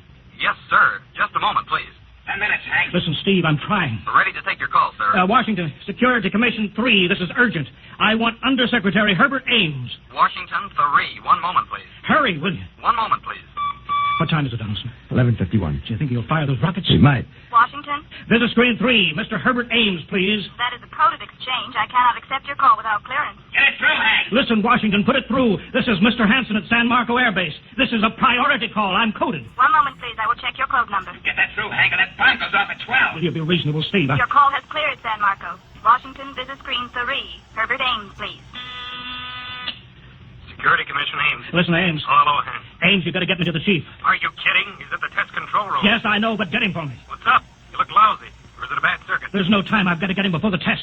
It's about the CR bomb. I can't take that responsibility. Get that through, Hank, or I flag. Hey, what's going on there? Ames, my project has a high enough rating. This is a priority A call. What? Okay, it's your neck. I'll try to get him for you. He's in the control room, so you'll have to switch off your screen and speaker and go on earphones. Too much going on in there. Security ruling. You hear that, Steve? I've got to cut the incoming screen. All right, but don't try anything.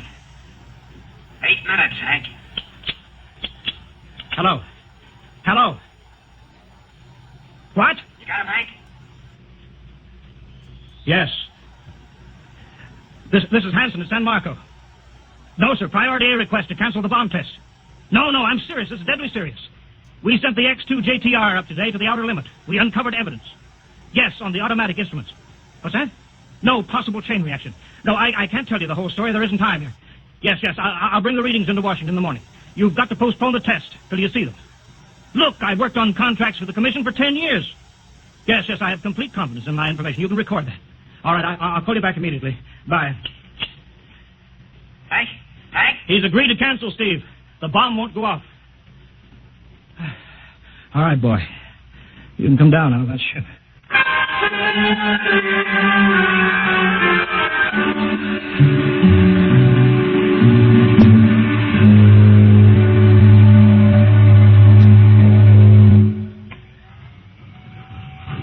He's opening up. Here he comes. All right, Steve. Come on down. Sure, Hank. Just a second. Hank, I was scared. I was plain scared. Easy now. It's all over. The bomb won't go off. Thank God. Look, I want to see Mary and the baby. Can you get me transportation now? Oh, wait a minute. It's almost 12. They won't let you in the hospital now. I want to see the baby. Sure you do, but you've been under a strain. I've got a shot for you here, Steve. Give you a good night's sleep. All right. Roll up your sleeve. Yeah, here. There, that'll make you sleep. Sergeant will find you a bed. Yes, sir. Come on, Mr. Weston. Okay. Good night, Hank. I'm kind of beat. It's been a tough night.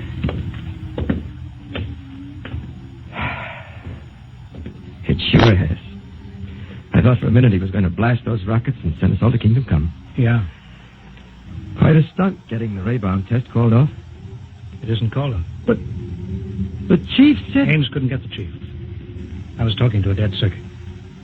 Bomb goes off in a couple of minutes. Oh. Poor Steve. He was one of the best. He was the best. 1 in 10 million. Some story of this poor guy. For a while, he almost had me believing that quarantine. That's a very common illusion. End of the world. Yeah, I suppose so. It's a nice night. Never saw the stars so bright. We better be getting in. That wind is cold. Well, the bomb goes off in 30 seconds. Poor Steve.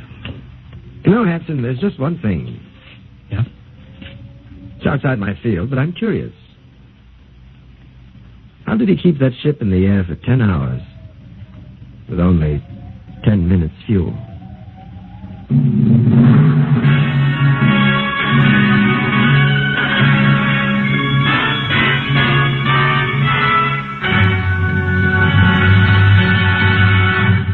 You have just heard another adventure in time, space, and the unknown world of the future. The world of Dimension.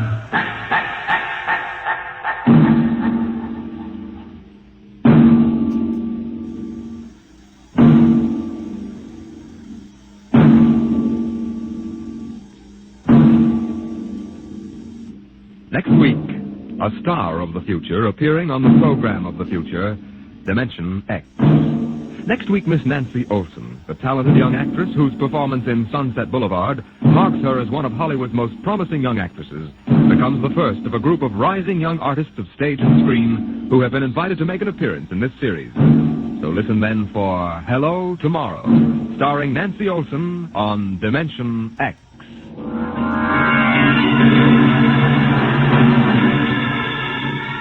Tonight, Dimension X has transcribed The Outer Limits, written by Graham Dorr and adapted for radio by Ernest Chenoy.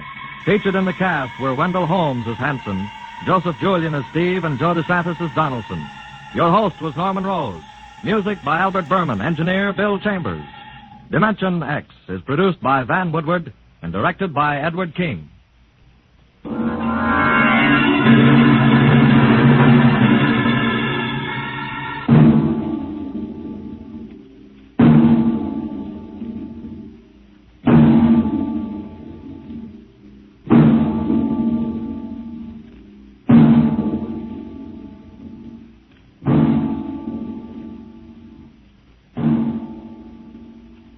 Adventures in time and space, told in future tense. Dimension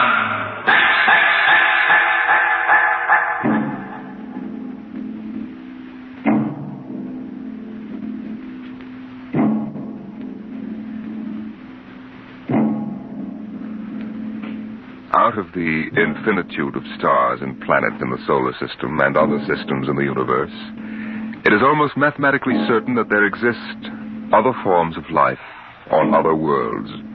Someday, in the future, in 1,000 years, or in the next 10 minutes, daring travelers through space will make contact with the inhabitants of another world. But the question is, will we contact them first, or will they contact us?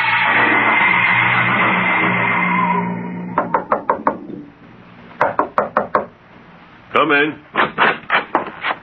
This is Broderick's private detective agency. Check. My name is Graffius of Springfield. I would like to see you, Mr. Broderick. Check. What is it, Dolan? There's a guy outside. What kind of a guy? Oh, a great big guy with a big shining head and thick glasses like the bottoms of Coca-Cola bottles. And he looks like a professor or something. What I mean is, does he look like a client or a bill collector? He didn't say. Okay, Iron Man. Send him in. Check. Mr. Graffius, Mr. Broderick will see you. Thank you. Mr. Broderick, in the flesh. Okay, Iron Man. Step outside. Check. If you need me, I'll be outside. You'll have to excuse Mr. Dolan. He's a very useful man if you happen to want a house moved or somebody's head unscrewed from their shoulders. His reflexes aren't too good. He's what you might call underorganized. I suspected as much. All right, Mr. Graffius. Let's get down to business. Precisely. I would like your assistance in helping me locate something here in New York City. Just what are you trying to locate, Mr. Graffius? The Martian Embassy. Would you say that again very slowly? I came to New York to locate the Martian Embassy. Martian? Like in Buck Rogers? Precisely.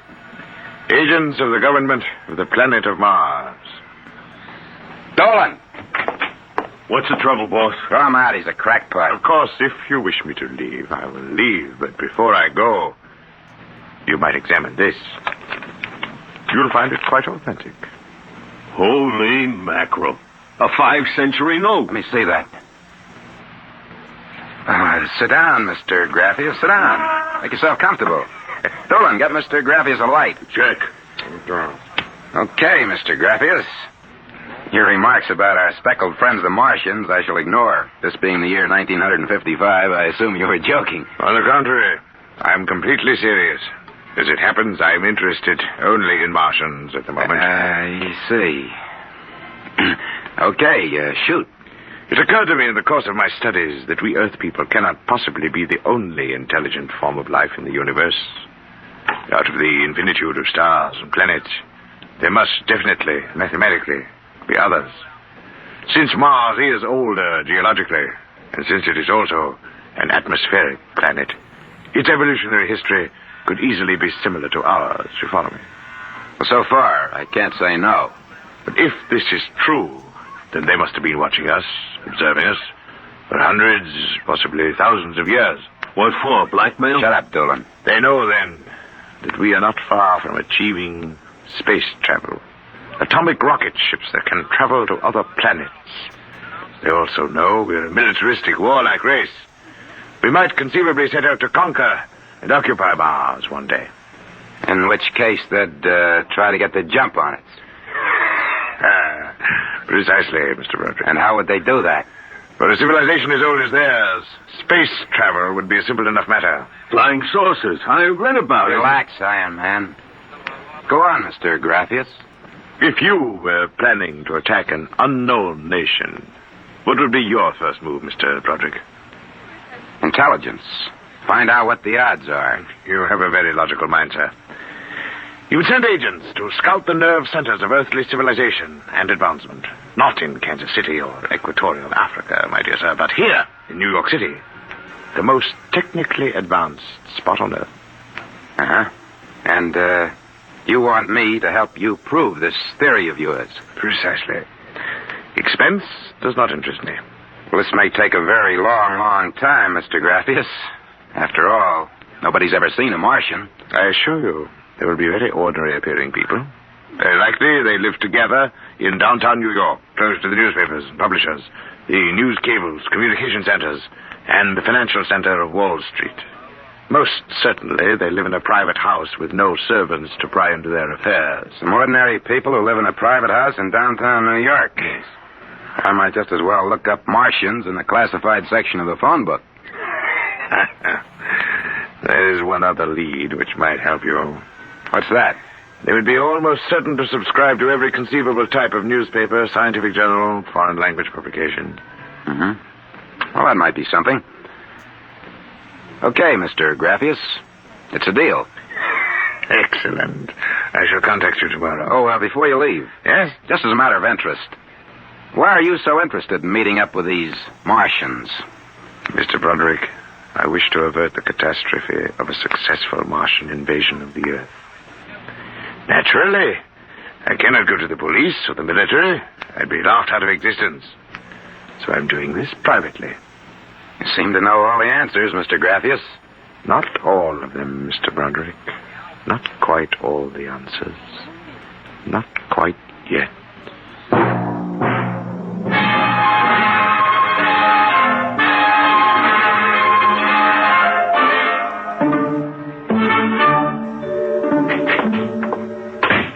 Hey, boss. Here's a private address. Takes everything from Pick magazine to the Manchester Guardian. Listen to this. Pick, Look, Scientific America, the Daily News, the Daily Worker, the Police Gazette, the Journal of Engineering, Scientific Quarterly, American Psychiatric Journal. Let me see that. Oh, Dolan. Dolan, sometimes I wonder. What's the address on this? 9 West 124th Street. Which happens to be the Harlem branch of the Public Library. Oh. Now listen, Noodle Brain. Check all the renting agents. Find out every private house in downtown New York. And then cross-check with the magazine subscription departments of the scientific magazines. You got that? Check. I wonder. Boss, what's the sense of all this? We know there ain't no Martian embassy in New York. This crackpot is paying us $100 a day, and we got to keep him happy. You understand? Yeah. Also, I've got a hunch that Mr. Graphius isn't looking for any Martian embassies. He's looking for something quite different. Now start making with the telephone.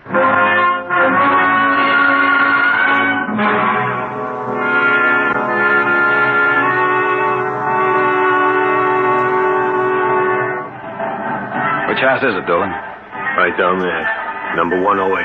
You find out anything? Not a thing. I've been watching the place for a week now. Nobody comes out. Nobody goes in. I asked around. Nobody knows nothing. You ain't been blabbing around the neighborhood that we're looking for the Martian embassy, have you? Boss, I'm stupid. But I ain't that stupid. Who'd you talk to? I struck up what you might call a casual acquaintanceship with those two girls standing with the baby carriages up the street. A cute one. Is real cute. Now, look, Doolin, don't try to do anything intelligent. Just keep walking up and down. See? Check. I'm going back to the office to meet Grappius. See you later, boss.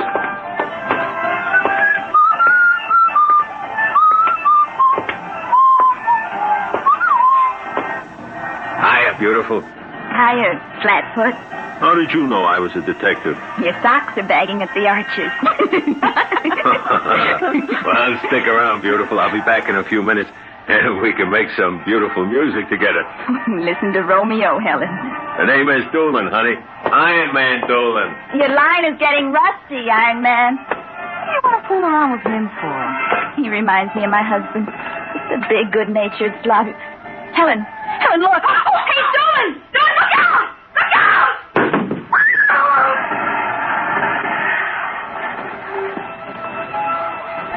Helen?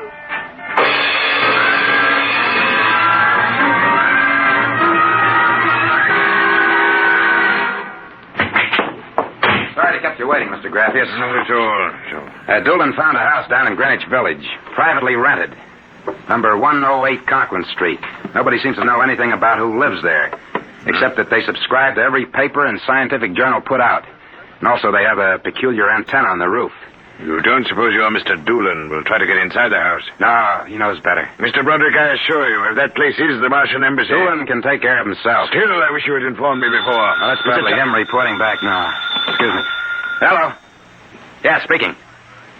Doolin? Yeah, he works. What? Oh, no. No, I can't think of any. Yeah, sure, okay. Yeah, I'll be right down. Okay, Lieutenant. Yeah, right away. Something the matter? Doolin is dead, Mr. Grappius. What? They found him splattered all over the sidewalk in front of number 108 Conklin Street. How did it happen? There were some witnesses. They said a building cornice dropped on him. The cornice? But how? It fell off the building next to 108, right on top of him. Come on, we can get a cab. I have to identify the body.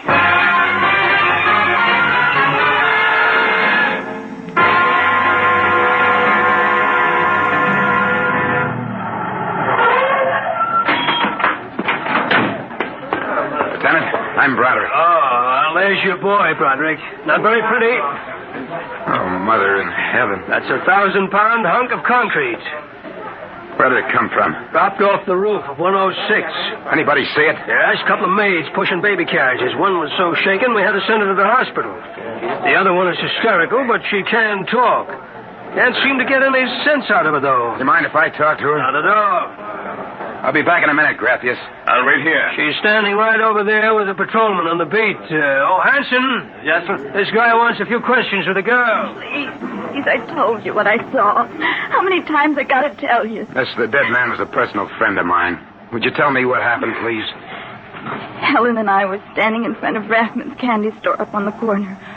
We both had the babies out. I worked for Mrs. Gillian on Washington Square North. He said hello and joked a little. Then he walked down the street just like he's been doing all week. Hadn't taken more than a few steps when... Please, miss.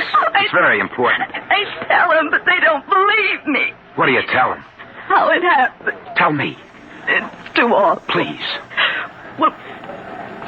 Well, first he squashed, and then the stone fell on him. What do you mean he squashed? They don't believe me, but Helen saw it too. She saw what? First, he squashed, then it fell on him. He was mashed flat before it even hit him. Now, look. That's the story, Broderick. Please let me alone. Let me go home. I told you what I saw. Now let me alone. Let me alone. Did you learn anything, Mr. Broderick? Huh? I don't know. I don't know what to make of it. It's crazy. Mr. Broderick, if I may make a suggestion at this point, perhaps it would be better if we dropped the entire matter. What's eating you? First you come at me with a chain of nonsense that you're staking real cash on, and now when we hit solid trail, you want to call off the dogs. Well, maybe you operate that way, but Broderick doesn't. May I ask, then, what do you intend doing? As soon as the cops clear out and this place quiets down, I'm going to pay a personal call on the Martian Embassy. Whatever number 108 is.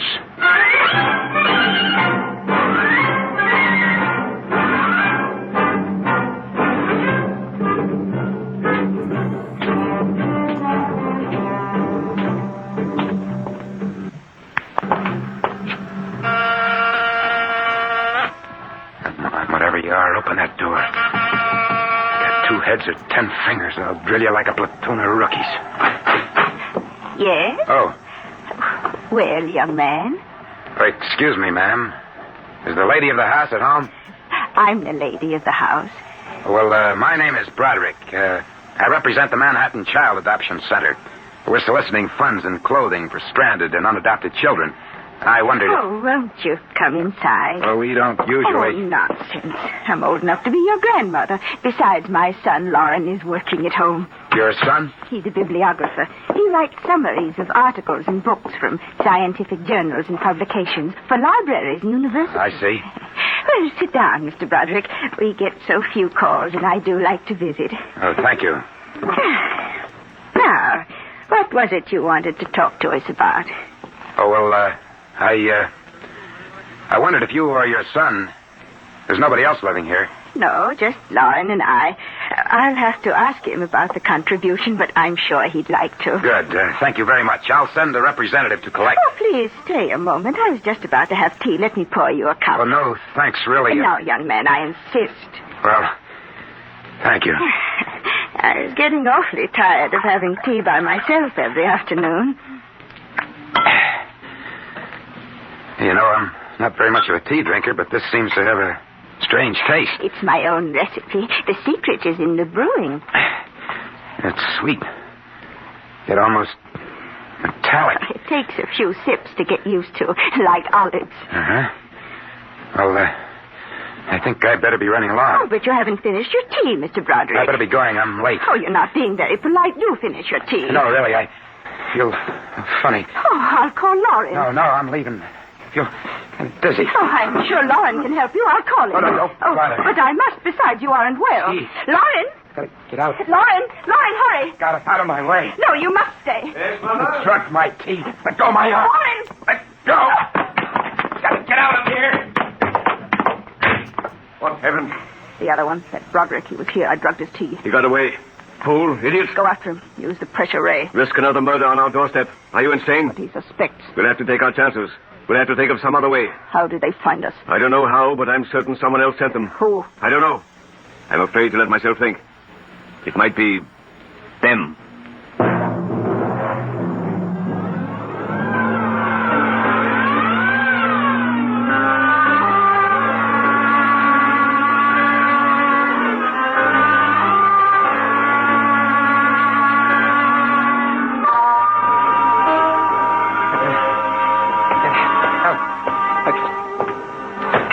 Watch where you're going, you drunken fool. Please, Get away from me.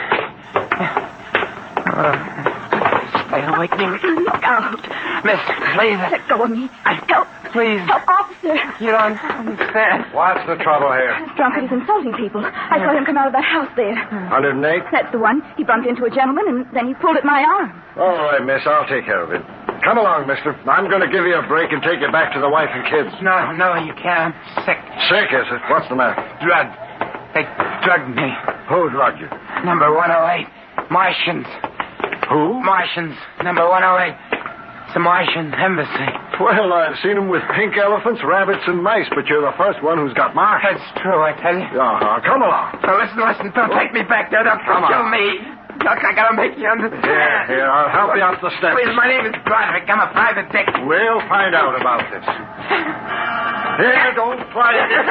Officer, please listen. I'll give you anything. I'll give you $1,000. Please listen. For God's sake, listen. Yes, officer. Why, Broderick. You know this lush granny? Why, that's my son, Broderick. No. Martian. He's in pretty bad shape.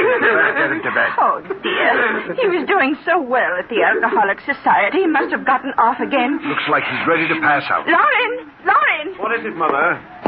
Oh. Your brother, Broderick, has been drinking again. Look out, he's passed out. I'll take care of him, officer. We've handled this sort of thing before. Can you manage okay? We'll be fine, thank you. You've been very kind, officer. Well, nothing at all, Granny. I know how it is with these alkies. Well, I'll be seeing you.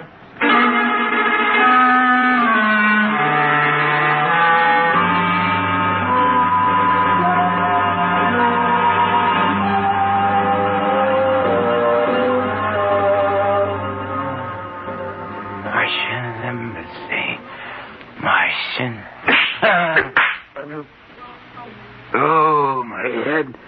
Mr. Broderick is regaining consciousness, Mother. What happened?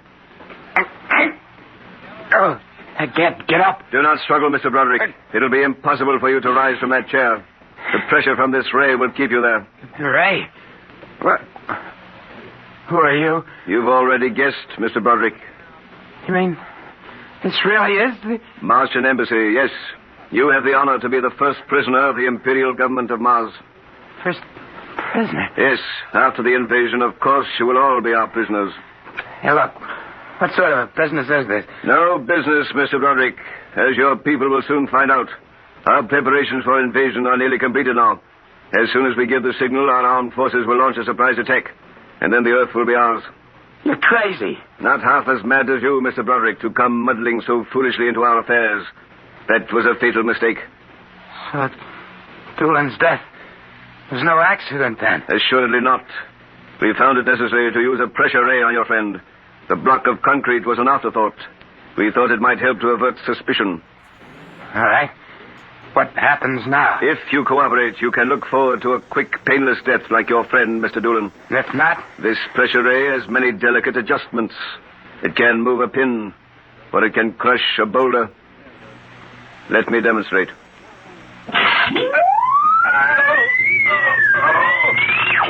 You see, Mr. Broderick, as if an invisible vice were crushing you.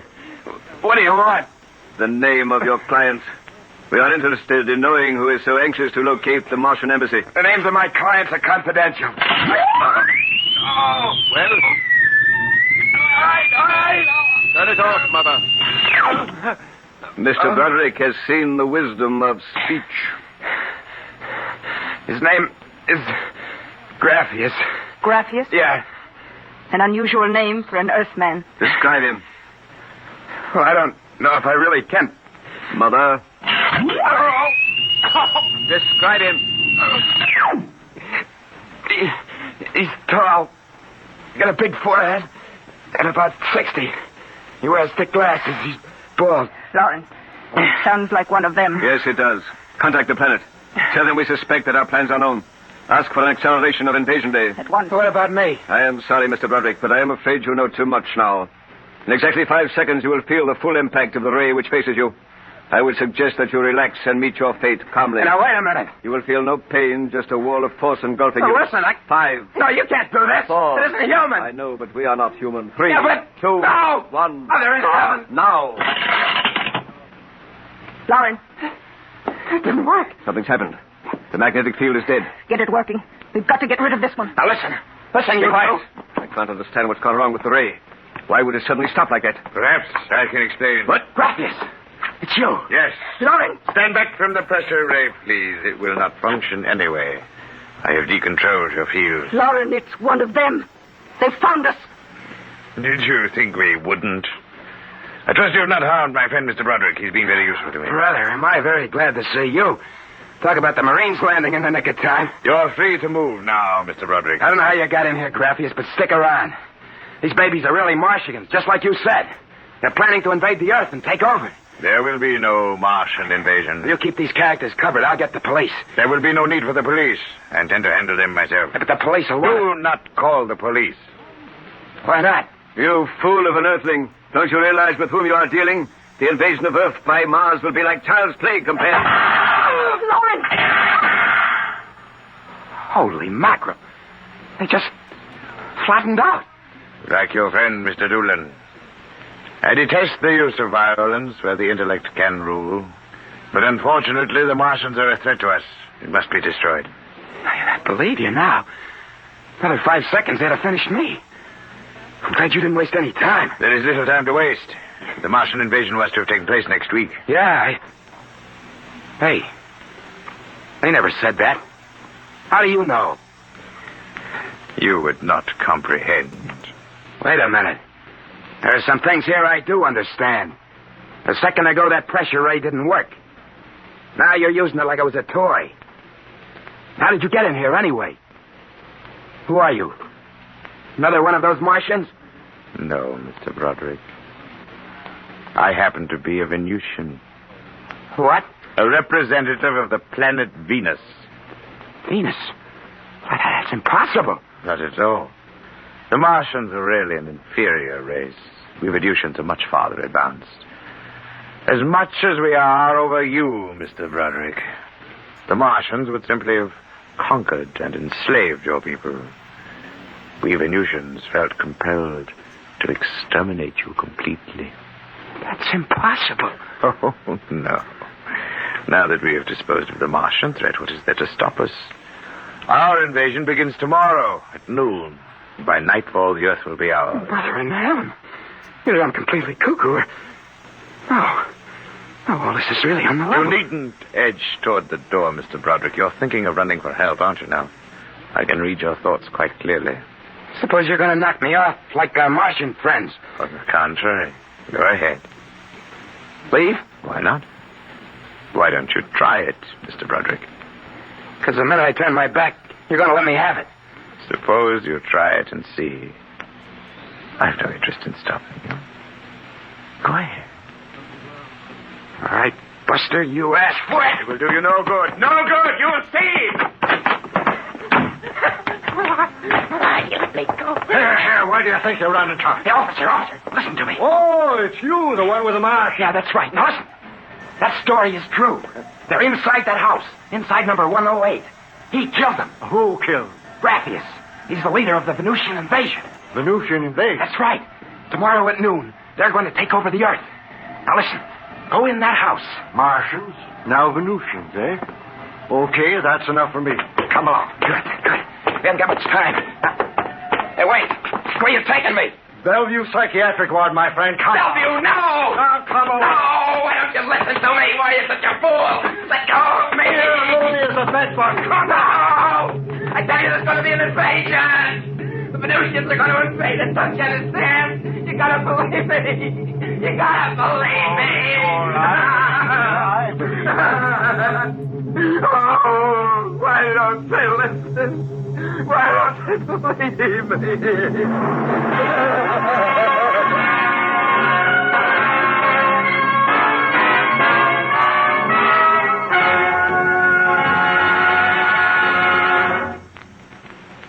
You have just heard another adventure into the unknown world of the future. The world of Dimension X.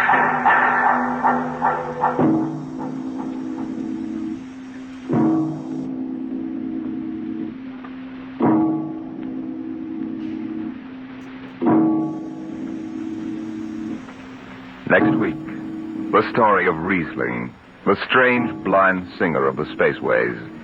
He traveled the space lines from Mars to Venus to the moons of Jupiter. No captain could refuse to carry Riesling and his battered guitar.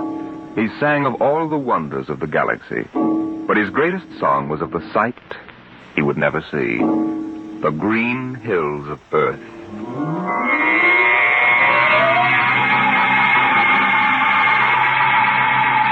Tonight, Dimension X has presented TheEmbassy, a story by Donald A. Wollheim, as adapted for radio by George Lefferts.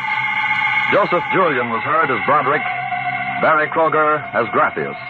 Your narrator was Norman Rose. Music by Albert Berman, engineer Don Abbott. Dimension X is produced by Van Woodward and directed by Edward King.